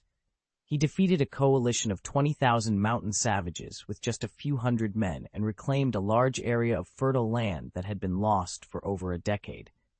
Even I can see that Baron Greene has an enterprising spirit. I think he turned to the Queen as a last resort, to use her to fight against the nobles of the valley." Duke Stannis looked at Davos. "I remember that after the war, Robert had tried and punished the nobles of the Crab-Claw Peninsula. What was the behavior behind Prime Minister Jon and the nobles of the valley?" Davos shook his head. He really didn't know. Those great nobles did not possess the great and upright qualities of Lord Stannis. Perhaps only the White Walkers knew what those people were planning every day. Davos was Lord Stannis's most loyal supporter. Duke Stannis waved his hand to dismiss Butler Herschel, then took steps toward the dock and said to Davos, "The kingdom cannot be governed by dark tactics. Prime Minister Jon is putting the cart before the horse. Do you also think I should continue to assist him and form a political alliance?" Davos took a moment to organize his thoughts before replying, "Perhaps Prime Minister Jon has no other choice?" Lord Stannis snorted. "I hope so." As they walked, Davos noticed a group of 10-year-old children in the distance, standing in a small, neat formation under the guidance of an energetic old man. Because of the distance, Davos could only see the old man holding a bow and speaking, occasionally hearing the children's laughter. At this moment, Lord Stannis said, "Can my Dragonstone Island be like this?" Davos replied, "Lord Stannis, every place is different. This is difficult." Chapter 53. The disliked Greene Stannis was silent for a moment before saying, "Send someone to investigate and let me know what he did in King's Landing." Davos nodded. Stannis continued, "Can he serve me?" Davos hesitated briefly before responding, "Duke Stannis, the young baron may not know you yet." Stannis shot Davos a sharp look. "Don't you understand?" Davos nodded slightly. "If he knew your noble qualities, Baron Greene would surely turn to you instead of the Queen, who was born a Lannister. Lannister's wealth can easily blind a young man's eyes. I must say, you lost your chance." Stannis snorted coldly. "A golden dragon cannot buy loyalty," Davos agreed. "Duke Stannis, Baron Greene's political skills and military abilities are both excellent, which is rare. He deserves your patience." King's Landing, Hook Alley, Greene's study. Greene's plan had met his expectations. Not long after, he successfully resigned to Princess Messiah and returned to his house in Hook Lane. Greene was staring at a large map spread out on the table. It marked the route from King's Landing to the Kingswood and detailed the locations of the inns where the Kingswood hunting party would stay overnight. The Royal Forest Hunting Team is an event held for the ladies of the royal family. They all ride in carriages, and their endurance has to be taken into account, so the speed of the team cannot match the marching speed of an army. The total time required for the journey of hunting in the royal forest is 5 days and 4 nights. Greene roughly calculated the distance on the map. The 4 inns were distributed according to the marching distance of 4 nights. The Kingswood Hunt is a royal event held every 2 years since the Targaryen dynasty. Greene speculated that this route had formed a stable market, and the 4 inns where the Kingswood hunting party would stay were products of this market. Greene pinched his chin. There were routines, and the trivial details were all handled by experienced people in charge. His main job was to ensure the safety of the Royal Forest Hunting Team. It seemed that his job was not as tiring as he had imagined. Greene's slender fingers pointed at the location of Yulin on the map.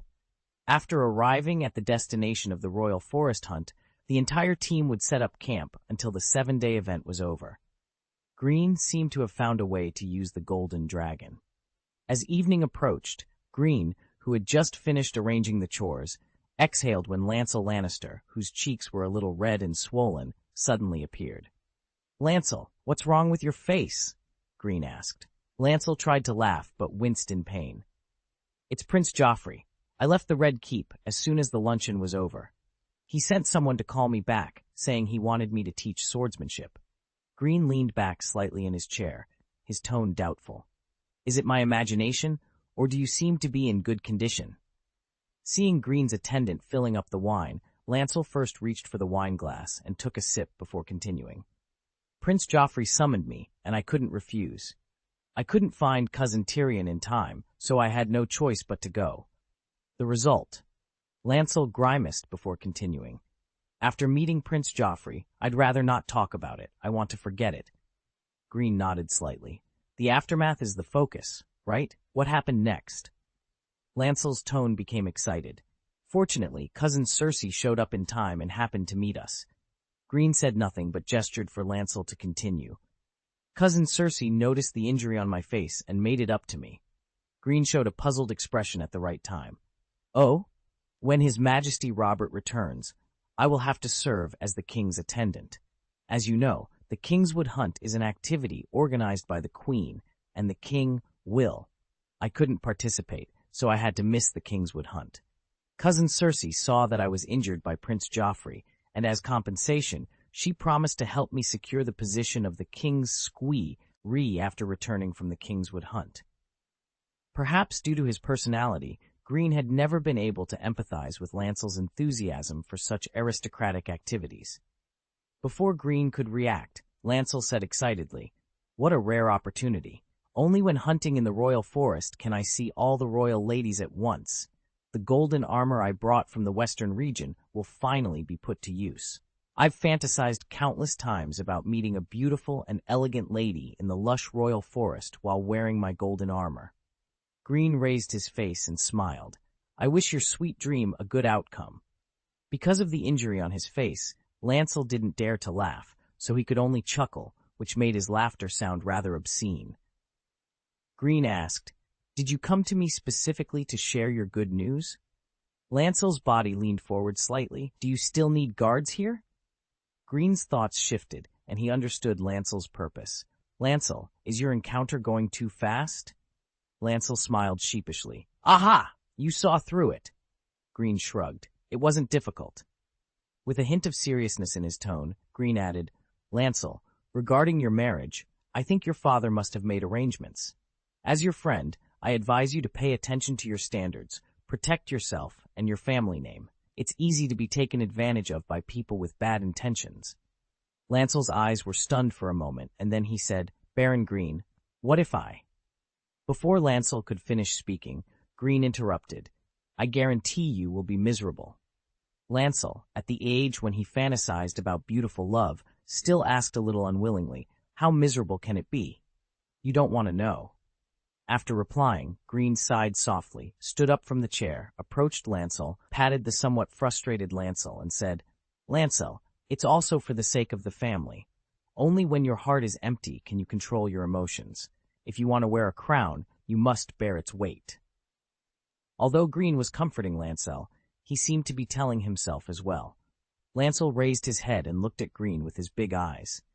Lancel's occasional actions always made Greene tremble secretly. Greene calmly distanced himself. Lancel, stop being depressed and think of something pleasant. Maybe the 7 gods have already arranged everything for you. Tyrion liked to call him the old man of the 7 gods, and Greene was not immune to Tyrion's influence. Chapter 54, The Disliked Greene, Part 2. Lancel cheered up again, an innocent smile spreading across his face. Don't worry, I will remember your kind words. Tyrion also said something similar. He told me that growth is ultimately a kind of happiness. Greene patted Lancel's shoulder once more and sat back in his chair. I've arranged for you to be among the guards behind the Queen's carriage. I think that's where you want to be.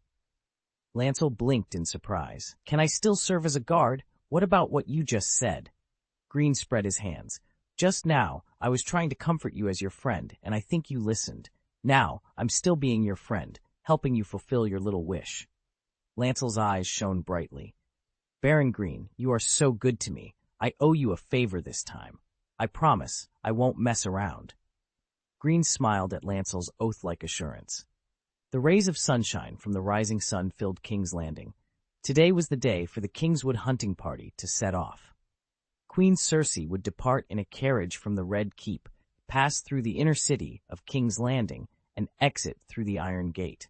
Outside the gate, Queen Cersei would personally receive the ladies participating in the Kingswood hunt, mainly from King's Landing and the northern region of the King's territory.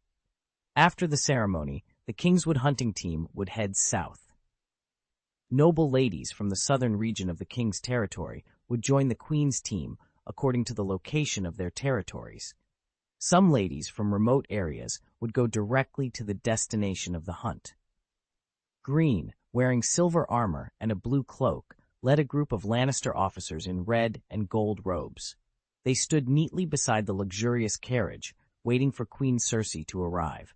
This time, there were a total of 764 guards under Greene, responsible for the defense of the Kingswood hunt. These included 63 men in blue robes from Kleb, 201 men in red robes from Lannister, including Lancel, and 500 men in gold robes. Noble ladies participating in the hunt would also bring their own family guards. With a loud announcement of, "The Queen has arrived," Queen Cersei appeared, holding Princess Myrcella's little hand and wearing the Queen's tiara. The crown, studded with gems, sparkled in the sun. The Kingswood hunt was a bit like a man walking away. Except for the accompanying guards and followers, no other male nobles would participate, so Queen Cersei left both Joffrey and Tommen in the Red Keep. Greene and the others moved towards Queen Cersei, stroking their chests and saluting.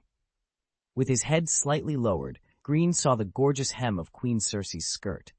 He keenly felt her gaze resting on him for a brief moment. "Baron Greene, you did a good job," Queen Cersei said. When Greene heard her praise and looked up, he could only see her gorgeous back. He wondered why Cersei had suddenly praised him. Just then, Princess Myrcella turned back to look at Greene and met his eyes. Her clear eyes were filled with a smile, and she nodded slightly. Greene seemed to understand her gesture and nodded back before looking away. It turned out that Queen Cersei's praise was because of Princess Myrcella. Greene thought about it and realized that Queen Cersei was indeed very talkative. She would draw her sword whenever she disagreed with someone. This was very Cersei. Greene straightened up and caught his first glimpse of Jaime Lannister following Queen Cersei. Today, Jaime was not wearing the armor that he never. James had abandoned his usual armor. Instead, he wore a burgundy robe with a slit, embroidered with the image of a roaring lion, and black soft leather boots. A breeze tousled his bright blonde hair. Without his armor, James appeared less heroic, but undeniably more handsome. As he passed by, he glanced sideways at Greene, who ignored James's warning gaze and secretly despised him.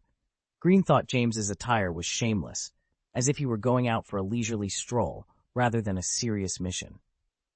Greene felt vindicated in his decision to assign the night escort tasks involving Queen Cersei to the Lannister Red Robes. After Queen Cersei took Princess Myrcella's hand and got into the carriage, Greene signaled the others to return to their positions. Lancel, clad in golden armor, approached with Greene's mount, accompanied by the servant Martier. Once mounted, Greene took the riding whip from Lancel and waved dismissively. "When we get outside the city, you don't need to follow the Queen's carriage. Keep an eye on the rear and report any issues to me immediately." Lancel nodded and left, clearly pleased with the instructions. As the team prepared to set off, Greene ordered some of the golden robes to clear the way. He then rode up to the Queen's carriage and announced, "Your Majesty, everything is ready." Queen Cersei's cold voice responded, "Let's go." The golden robes led the way, ensuring a smooth journey. As the red sun rose in the sky, the royal hunting party entered the Queen's district. Cheers erupted when Queen Cersei's carriage appeared. Inside, Princess Myrcella looked out the window, her face alight with joy. "Mom, they like you so much." Queen Cersei, facing her daughter's adoring eyes, raised her chin slightly and smiled. "You can be like me in the future." Princess Myrcella shook her head. "Mom, look outside. You are so powerful. Even my father isn't as loved as you. I could never be like you." Though the cheers from the Queen's district pleased Cersei, she refused to acknowledge the crowd. She hadn't forgotten the rumors they had spread about her. If she hadn't decisively chosen Baron Greene to handle the situation, who knows what the outcome would have been. Now, she was a Lannister lioness, meant to be embraced by the flock. Queen Cersei looked down at Myrcella and gently stroked her golden curls. "Myrcella, your beauty will be your most powerful weapon in the future." Myrcella looked up, her clear eyes filled with doubt. Queen Cersei lowered her head and kissed her daughter's forehead. "Mom will teach you everything you need to know." Today marks the start of the second ranking list. Please vote for your support. Chapter 55, The Disliked Greene 3. Queen Cersei gently patted Princess Myrcella's small back. Her eyes were distant, lost in the echoes of the cheers outside the carriage, which transported her into a long-forgotten memory. When she had walked out of the great Sept of Baelor hand in hand with the young King Robert Baratheon, the crowd had cheered just as they did today. Thousands had gathered in King's Landing to bless her union with Robert. The square had been a spectacle of unprecedented grandeur. Women wore their most beautiful clothes, and many men had their children perched on their shoulders. The tall and heroic Robert had whispered in her ear that everyone loved her. Cersei had donned the Queen's crown and tried to fall in love with Robert. She was ready to embrace her role as queen with peace of mind. That day, Cersei Lannister married Robert Baratheon with great splendor, feeling as though she had triumphed over all the women of Westeros. However, Cersei's joy was short-lived. On their wedding night, as she lay beneath Robert, who reeked of wine, she endured his clumsy advances. To her horror, she heard him whisper Lyanna's name. Lyanna Stark, Robert's former fiancée, haunted their marriage bed. For the proud Cersei, Robert's behavior was unforgivable. The living Lyanna had taken away Prince Rhaegar, whom Cersei had secretly admired, and the dead Lyanna had stolen the heart of her new husband. Cersei felt defeated by Lyanna, and her name became a source of deep shame.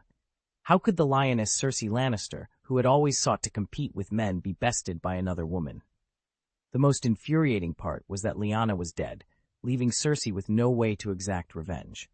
This anger festered within her. The only time Robert Baratheon had ever made Cersei Lannister feel anything was on their wedding night. In her mind, Robert should have perished that very moment. Queen Cersei's palms clenched slightly. "Mother?" Princess Myrcella noticed something amiss and looked up at her mother with concern. Queen Cersei snapped out of her reverie. "I'm fine, Myrcella. Remember your manners and always uphold your status as a princess." Myrcella immediately adjusted her posture, raising her chin slightly in an attempt to appear more regal. Queen Cersei nodded, a satisfied smile playing on her lips. A large crowd had gathered in an open area outside the steel gate of King's Landing, with the flags of various noble houses fluttering in the wind. When the Queen's carriage came to a halt, the noisy crowd fell silent, and everyone bowed in the direction of the carriage. Queen Cersei would not meet the ladies participating in the Kingswood hunt beside the carriage. A large tent had been set up for her to receive them. The path from the carriage to the tent, less than 100 meters away, was covered with a burgundy carpet, a color favored by Queen Cersei. The carpets had been supplied by a King's Landing merchant named Petrie. Greene had arranged the transaction with Petrie, negotiating a usage fee rather than a purchase price. Although it was Petrie's first time handling such a transaction, he had seen similar deals before, so the arrangement went smoothly. According to the deal, Petrie would lead a carriage filled with carpets and lay them out in advance at the location where Queen Cersei would stay. After the Kingswood hunt concluded and they returned to King's Landing, Petrie would not only earn the usage fee from Greene, but also retain ownership of the carpets. As for what Petrie would do with the carpets that Queen Cersei had walked on, Greene no longer cared. It was common for nobles in Westeros to lay carpets in their homes, but it was rare to see paved roads in the wild. Greene did not underestimate the noble's penchant for extravagance and ostentation. Queen Cersei stepped off the carriage and onto the pre-laid carpet, nodding in secret satisfaction. Greene, the head of hunting and chief steward of the Kingswood, escorted her into the tent. Holding Myrcella's little hand, Queen Cersei handed her daughter to a maid before sitting down. "Baron Greene, you are very attentive," she remarked, referring to the long tables on either side of the tent filled with various expensive fruits. From the carpet to the fruits, none of these luxuries had appeared in previous Kingswood hunts. Queen Cersei understood that this was all Greene's deliberate arrangement. Greene respectfully placed a hand on his chest and said, "Your Highness, for someone as noble as you, these are just small embellishments." He did not mention that after they left, his butler Sulana would discreetly transport the fruits to Kleb Manor, where merchants were waiting to purchase them at a reasonable price. The expenses, including the carpet, were covered by extra funds from the Kingswood hunting budget, specially approved by Finance Minister Petter. As the head of hunting appointed by Queen Cersei, Greene had the final say on these matters. He had been busy all day yesterday preparing for today's event. Queen Cersei took a sip from the wine glass handed to her by a maid, a slight smile playing on her lips. "It will have some effect. At least those women who only like to hide behind men and gossip will be much more honest," she said. Taking another sip of summer red, she extended her glass to the maid and commanded, "Pour the wine." She continued, "I am tired of hearing their boring talk every time they go hunting in the Kingswood." Swirling the wine in her glass, she added, "Baron Greene, because of you, I am a little more interested in this Kingswood hunt." Greene bowed and said, "Thank you again for your Highness the Queen's consideration. I am honored." Queen Cersei nodded slightly, her green eyes glinting. "I was surprised when I got the news. This is not an easy thing. I'm curious how you convinced Littlefinger, but I know that you men generally aren't honest." Her words carried a hidden meaning, and Greene's heart sank. It was that annoying Jaime. He secretly despised Jaime's lax attitude in front of Cersei. Greene spread his hands and said, "It was Lord Petter who single-handedly facilitated the meeting between Prime Minister Jon and me." He added, "After all, his existence has been discovered. Lord Petter may be afraid that we will not let him go." Queen Cersei leaned slightly towards the armrest, a smirk playing on her lips. "Littlefinger Petter, what is your impression of him?" Greene thought for a moment and replied, "Well, Petter's bottom line is more flexible." Queen Cersei glared at him, her eyes narrowing. Chapter 56, The Disliked Greene, End. Only a few people came to see him, mostly the Lord's wife and her niece or sister. Queen Cersei wore a perfunctory smile as she received waves of noble ladies. Despite her lackluster attitude, the ladies' enthusiasm remained undiminished. After the initial greetings, there was a long section of admiration for Queen Cersei, followed by praise for Princess Myrcella, then for their own daughters, and finally, trivial life matters and noble gossip. They seemed completely unaware of Queen Cersei's almost stiff expression. Greene wondered if there was a secret competition among these ladies, such as who could spend more time in audience with the Queen. When the ladies came to meet him, Greene, who was handsome, felt their eyes lingering on him from time to time. Before he could feel good about himself, Jaime entered the tent and stood opposite him, causing Greene to immediately feel overshadowed. Greene was very sure that he and Jaime were not compatible. Jaime, with his red robe and fluttering blonde hair, was adored by both young and old. Although everyone knew that Jaime of the Kingsguard could not marry, it did not hinder their enthusiastic pursuit of him. Seeing how popular Jaime was, Queen Cersei's smile towards them became more natural. Greene lowered his eyelids and no longer paid attention to the situation in the tent. He focused on the Reach and the trip to Highgarden after the Kingswood hunting. Western Region, Casterly Rock City. Casterly Rock is a tall and majestic rock castle located on the western coast of Westeros. It is the capital of the Westerlands and the seat of the Lannister family. As the name suggests, Casterly Rock is carved out of a huge rock, making the castle's defenses even more powerful. Known as the largest, richest, and most well-defended castle in Westeros, Casterly Rock has never fallen. The 53-year-old Kevan Lannister had blonde hair, a short beard, round shoulders, and a thick waist. In the Battle of the Ninepenny Kings, the 16-year-old Kevan Lannister was personally knighted by Lord Roger Rayne, the Red Lion, for his outstanding performance. Kevan Lannister spoke in a very respectful voice. "Lord Tywin, this is the latest information from King's Landing." Kevan Lannister recognized the excellence of his brother Tywin Lannister very early. He served as Lord Tywin's most trusted lieutenant for many years and was well known for his loyalty and reliability. Tywin Lannister believed that some victories depended on pen, paper, and raven. Lord Tywin did not look away from the table, nor did he stop writing. "Kevan, are there any changes?" Kevan replied, "In King's Landing right now, what everyone is most concerned about is the health of Prime Minister Jon. It was discovered that the Prime Minister has been eavesdropped on in his study. This made him very angry, and he needs treatment for a period of time." The pen in Lord Tywin's hand paused for a moment, but immediately resumed its original rhythm. "Did Lancel's affairs go well?" Kevan nodded slightly. "It went well. Lancel has been appointed as His Majesty Robert's attendant." Although he didn't show it on the surface, when Lancel was confirmed as the king's attendant, Kevan, as a father, was still very happy in his heart. Kevan's most respected brother Tywin also served as a squire to Aegon Fief in the Red Keep when he was young, so he was proud that Lancel could become the king's squire. Is Jaime still the same? Jaime never lets up on his swordsmanship. Where's wise Cersei? Lord Tywin's tone was a little strange when he asked about Cersei. Cersei is very satisfied with her new steward, Greene Kleb. She is pleased with the results of the Queen's Quarter and has promoted him to her chief steward. After finishing the letter, Lord Tywin put down his pen. My daughter, who considers herself so wise, always finds a way to surprise me. Lord Tywin folded the letter and placed it in an envelope, sealing it with clay and stamping it with the family seal. Kevan added, Tyrion also admires Greene Klebs. Under his influence, Tyrion has recently become more interested in politics. Upon hearing Tyrion's name, Lord Tywin frowned unconsciously.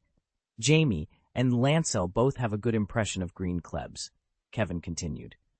Lord Tywin placed the envelope down and looked at Kevan with his light green eyes flecked with gold. Is this a fox among the lions? He asked. With all due respect, I feel more like a beast that has deliberately blended into the pride of lions. Kevan replied. Lord Tywin, who had shaved off all his hair since it started thinning, leaving him with thick golden sideburns, was still tall and slender at 55. He picked up the letter Kevan had brought and read it. Kevan, I trust your discernment. Lord Tywin, what are your plans next? Kevan inquired. Kevan, let it go. My sons and daughters think they have grown up, but they are more naive than children. It is time for them to learn how to deal with smart subordinates. Then we remain on the sidelines? Yes. Now that Prime Minister Jon's health has affected his handling of the kingdom's political affairs, do we need to do anything in King's Landing? Continue to pay attention, but it's not the time yet. Today was the second day of the Royal Forest hunting team's march.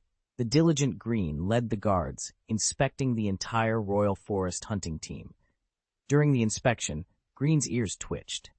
Don't be deceived by his appearance. My mother has already inquired about him, one guard whispered. Yes, I asked about it too. It's too scary, another replied. No wonder Her Royal Highness the Queen asked him to be responsible for guarding, a third guard added. Hearing this, Greene made a silent gesture and stopped moving. What did you think of? I just don't understand. Why would Her Majesty the Queen let such a person be responsible for our safety? one guard asked. Yes, please tell me quickly, another urged. Well, think about it. Savages grew up with wild beasts, so their ears are different from ours and they can hear very far away, the first guard explained. Like a hunting dog, someone asked. Hush, hush, he is also a baron after all. I heard that Her Royal Highness the Queen is very fond of him, another guard said. Huh, he can't hear you. You're too timid, a guard scoffed.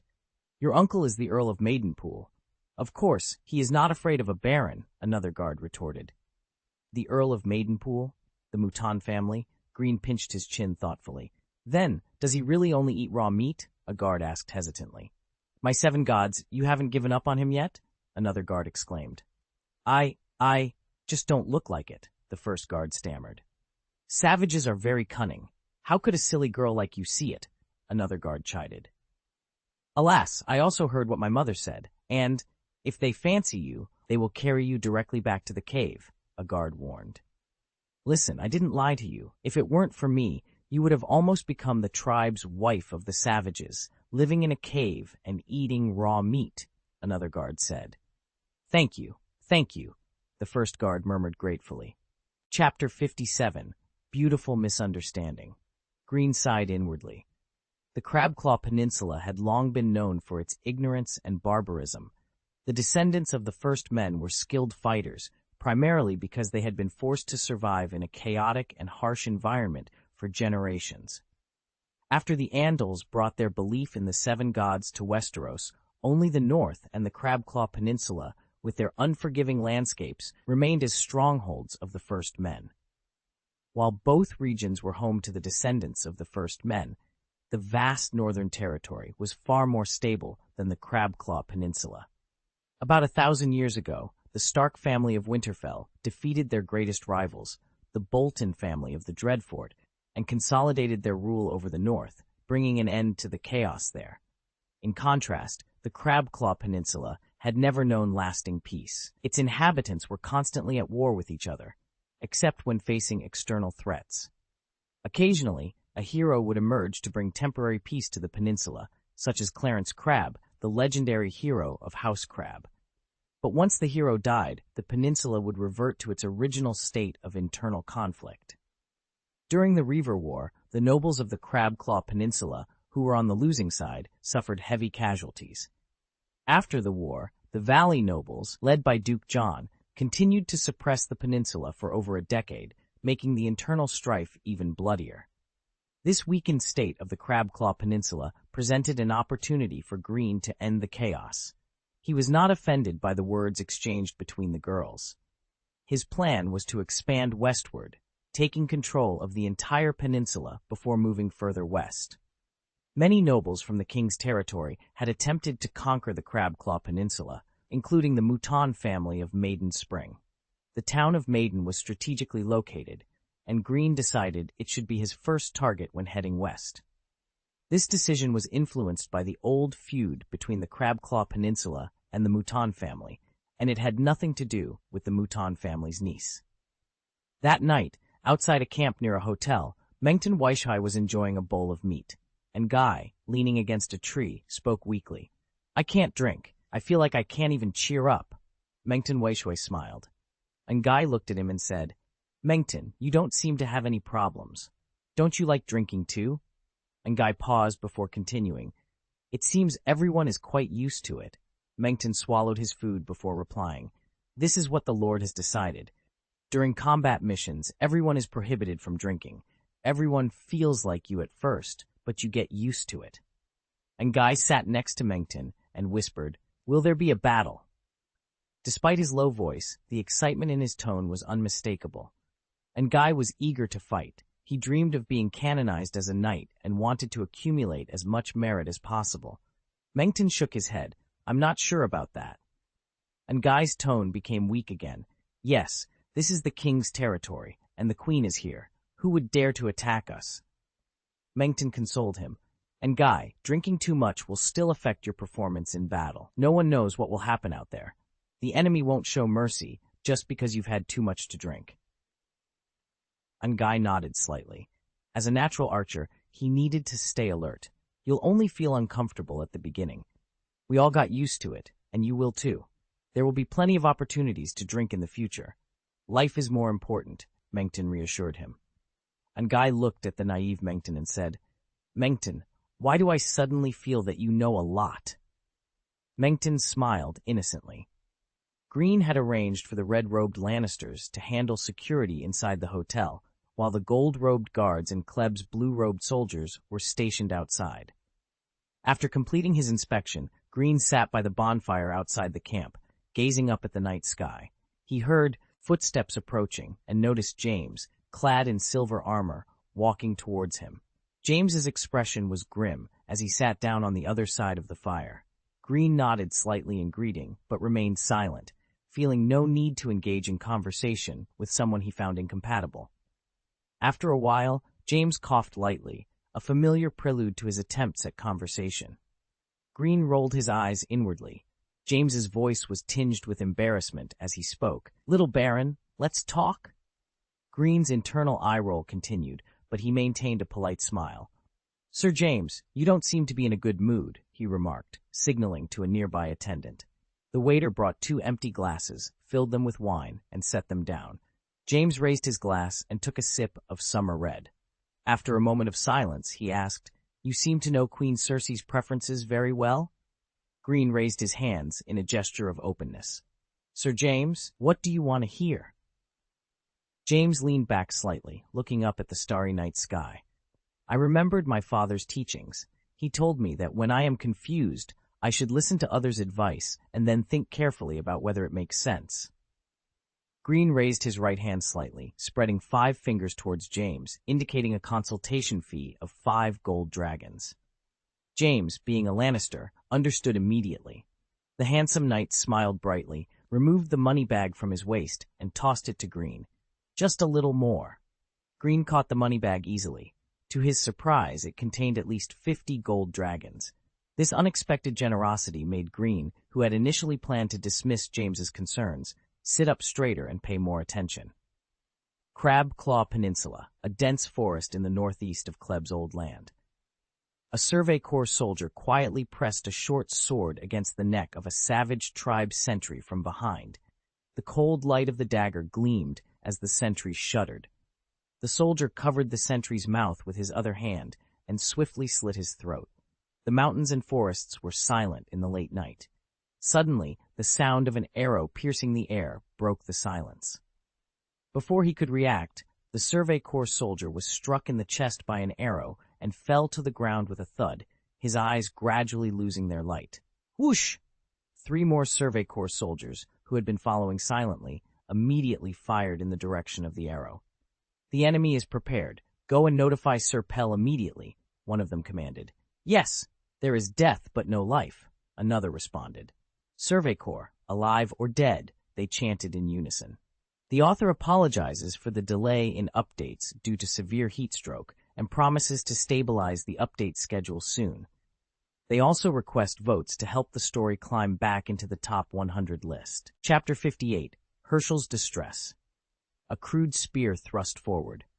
Knight Pell sidestepped to avoid the attack from a savage, and with a swift flash of his sword, he severed the enemy's forearm. Without pausing, Knight Pell kicked the savage to the ground and stabbed his neck and chest 3 times with precision. Suddenly, the sound of arrows slicing through the air reached his ears. Just as Knight Pell was about to react, a sharp pain erupted from his side. A bone arrowhead had pierced his leather armor, but was stopped by the chainmail underneath. Cursing under his breath, Knight Pell grabbed the still quivering arrow, yanked it out, and discarded it. Protect Sir Pell! There are archers on the western hill. Archers, return fire! Under the moonlight, the battle raged on. A formidable savage, who appeared to be the leader, glared at Knight Pell with bloodshot eyes, blood dripping from his mouth. The soldiers of the Survey Corps relentlessly stabbed the savage leader in the abdomen. In the past, it was always the savage tribes that were ambushed by the Survey Corps. Tonight, however, the tables had turned, and the Survey Corps found themselves under attack. This reversal ignited a rare anger in the usually composed Knight Pell. He cast a cold glance at the savage leader's lifeless body, which lay in a pool of blood and entrails. The deeper they ventured into the valley, the more ferocious the tribes became. Knight Pell's old colleague and friend, Knight Mason, was tasked with constructing a new farm in the old land of Kleb under Lord Greene's orders. The increasing demand for food resources from the Mason Knights meant that Knight Pell had to accelerate his conquests against the barbarian tribes. As the Survey Corps delved deeper, the resistance from the Rivendell savages grew fiercer, and the casualties among the Survey Corps mounted. Every soldier in the Survey Corps was an elite handpicked by Knight Pell, and most were renowned local hunters. He needed more chainmail and shields, and the once indefatigable Knight Pell now felt the weight of exhaustion. Knight Pell realized that the Survey Corps needed a period of rest and recuperation. Next time, they would bring true fear to their enemies. In the camp, under a starry summer night, James questioned, "Using fear?" Greene shrugged. Targaryen's dragon brought fear to the Seven Kingdoms, and Targaryen claimed the Iron Throne.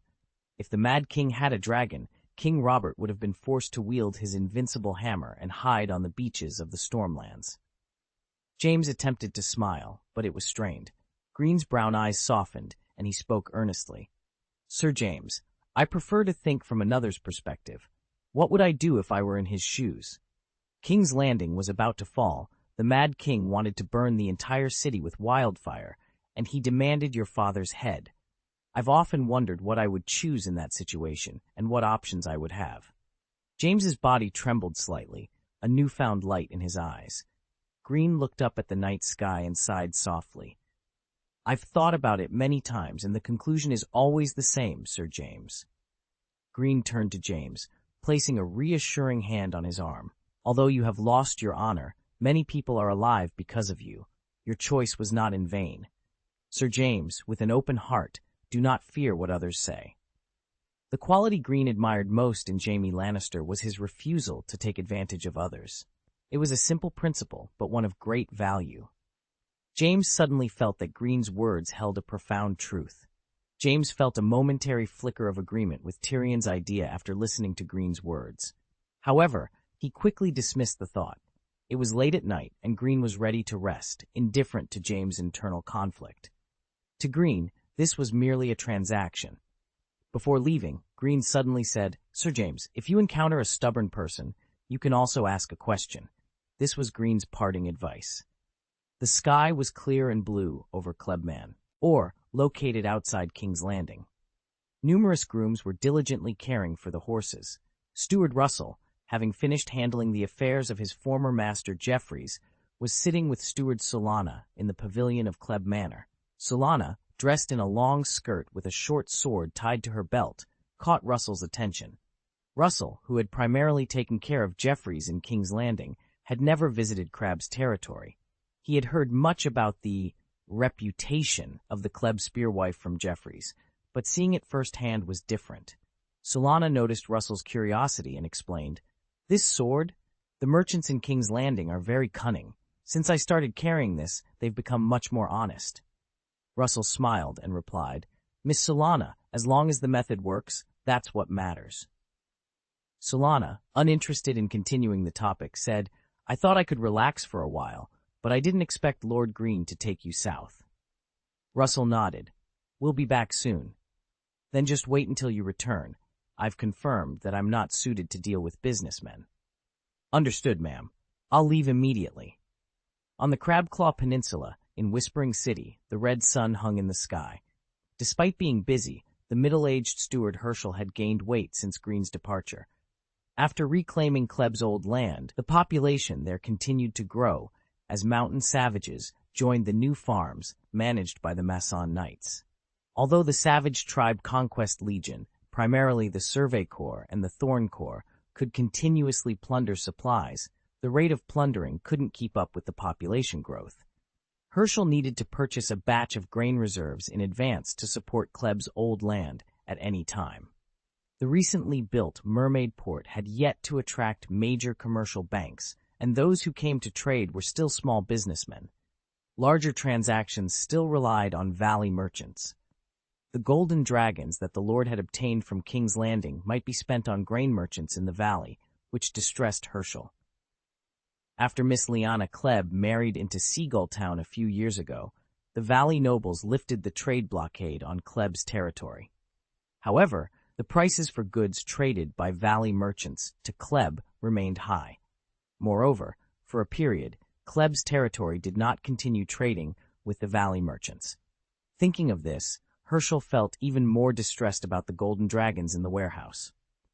Herschel, Greene's trusted confidant, understood that the Crab territory couldn't halt the transformation of the savages into the territory's citizens.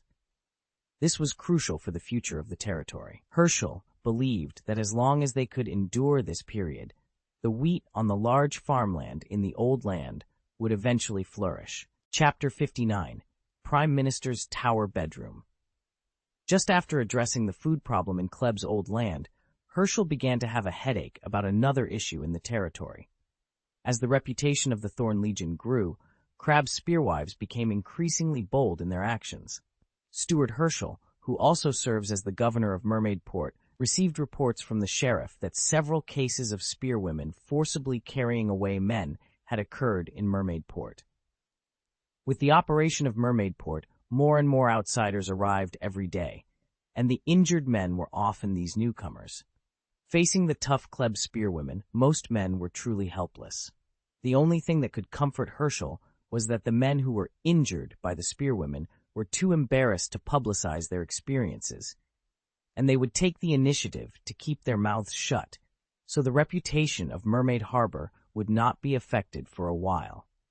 According to the Lord's vision, most of the trade in Kleb's territory would be concentrated in Mermaid Port in the future. Therefore, this issue had to be dealt with promptly to prevent any long-term impact on Mermaid Harbor. Herschel was no stranger to this kind of behavior. The culture of carrying people had always existed in Kleb's territory. According to the knowledge passed down orally from generation to generation in Herschel's family, previous generations of Kleb family owners had been deliberately managing this atmosphere to adapt to the aristocratic circle and improve the image of the territory. But the territory of Kleb at that time, now called the Old Land, was vast and its residents were scattered. In addition, Kleb's ancestors were not good at governance, so it was always superficial. This trend still prevailed privately. It wasn't until after the Reaver War that Greene's mother, Mrs. Kleb, led her people to move to the new land. After all the people who followed gathered together and issued an explicit prohibition, there was a complete improvement. Under Mrs. Kleb's more than 10 years of governance, this custom had almost disappeared. Now, as more and more savages were being absorbed into the territory of Kleb, this trend was showing signs of resurgence.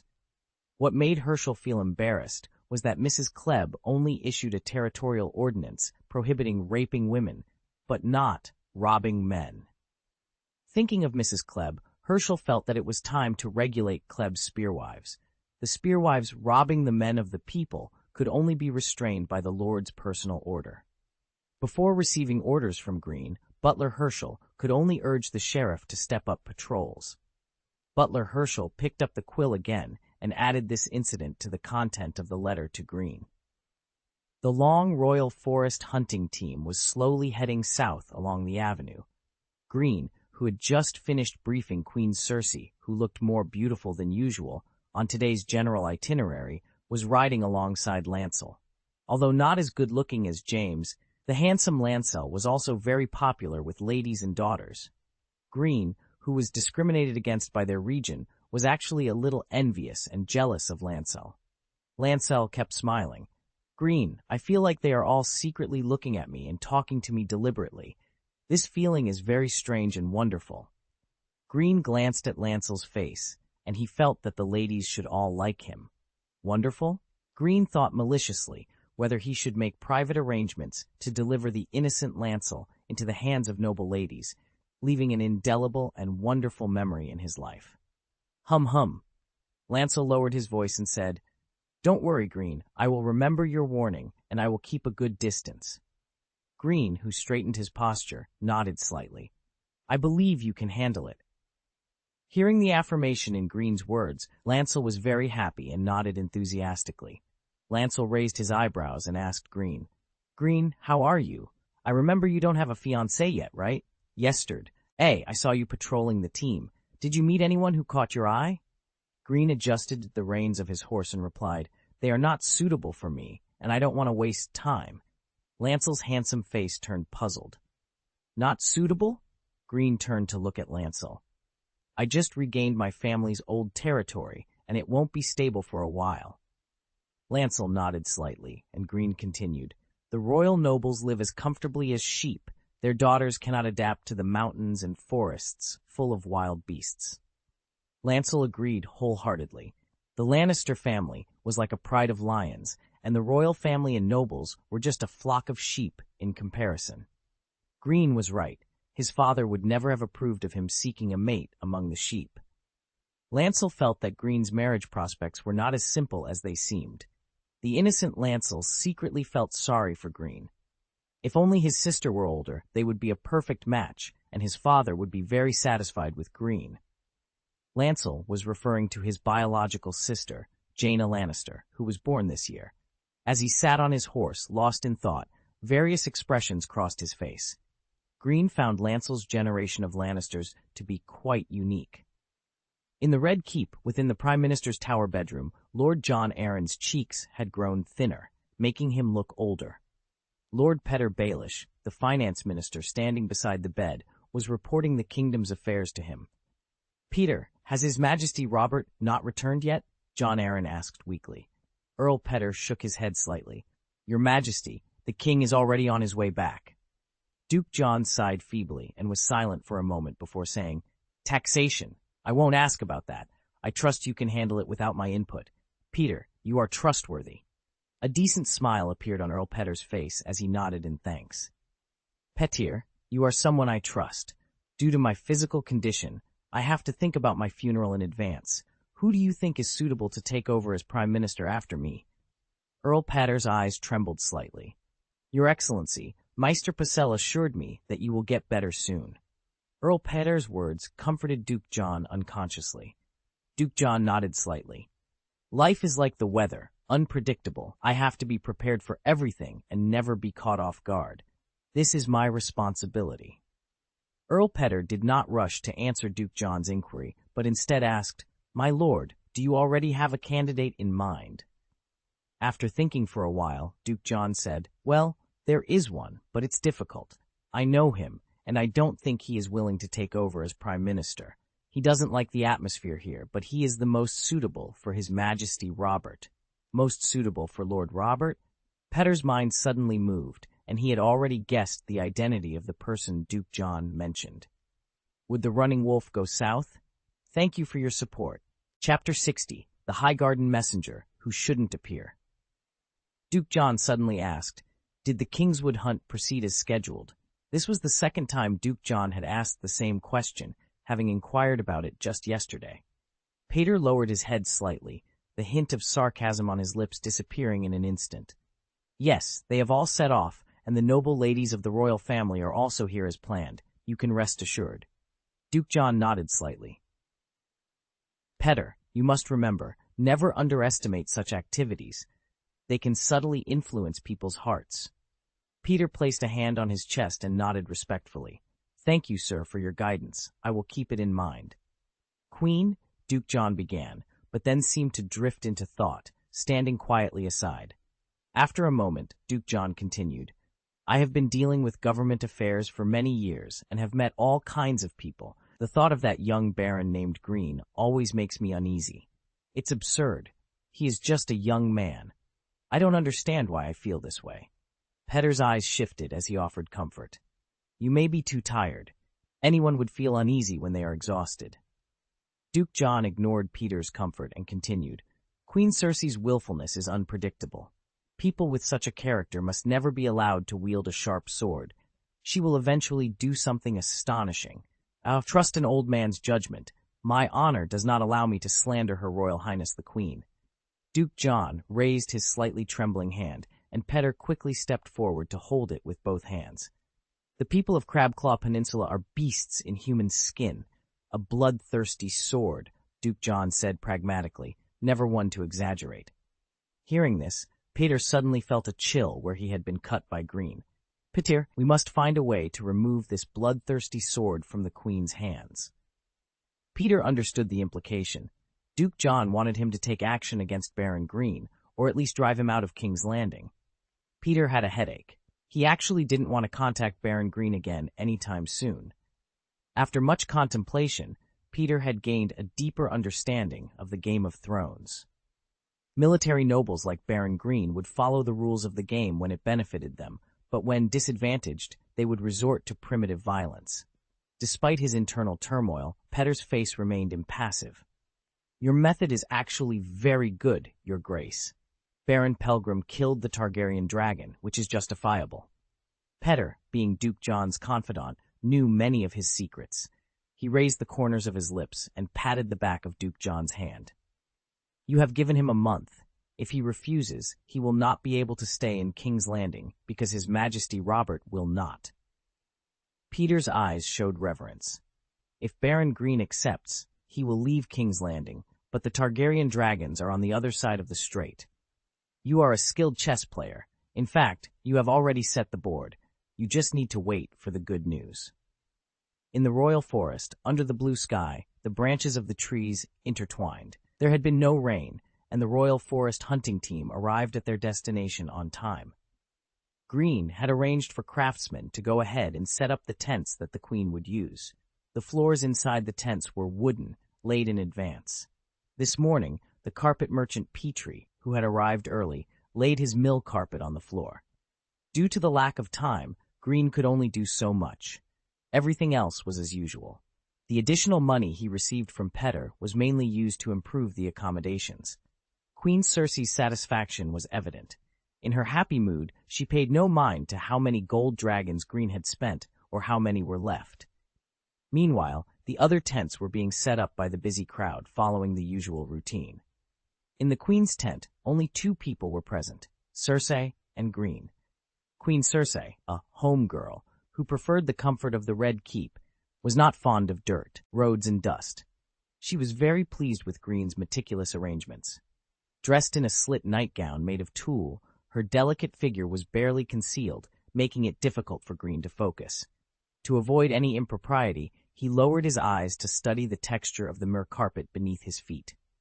Queen Cersei held a full cup of summer red wine in her hand. She glanced sideways at Greene, a smile flickering in her eyes.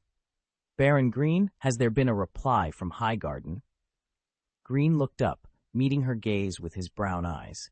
"Yes, Your Highness. The messenger from Highgarden has just arrived. My clan soldiers are handling the security, and I have arranged for the messenger to arrive discreetly. No one else will know of his presence." After tracing the rim of her cup with her fingertips, Queen Cersei took a sip of the summer red before speaking. "You did well. It was wise to keep the messenger out of sight for now." Greene slumped his shoulders, his tone helpless. "I made these preparations out of habit. I didn't really want to use them. I can only guess that the Duke of Highgarden knows you are pleased." He paused before continuing. "Our letter Crow hinted at important matters to discuss. Normally, both parties would understand this. For instance, I could visit Highgarden under the pretense of buying food." Greene was managing both official and private business, running errands for Queen Cersei while also securing grain for his territory. Queen Cersei glanced sideways at Greene. "My little Baron, did you discover something?" Greene spread his hands. "What seemed normal has turned out to be unusual. There must be something we didn't anticipate.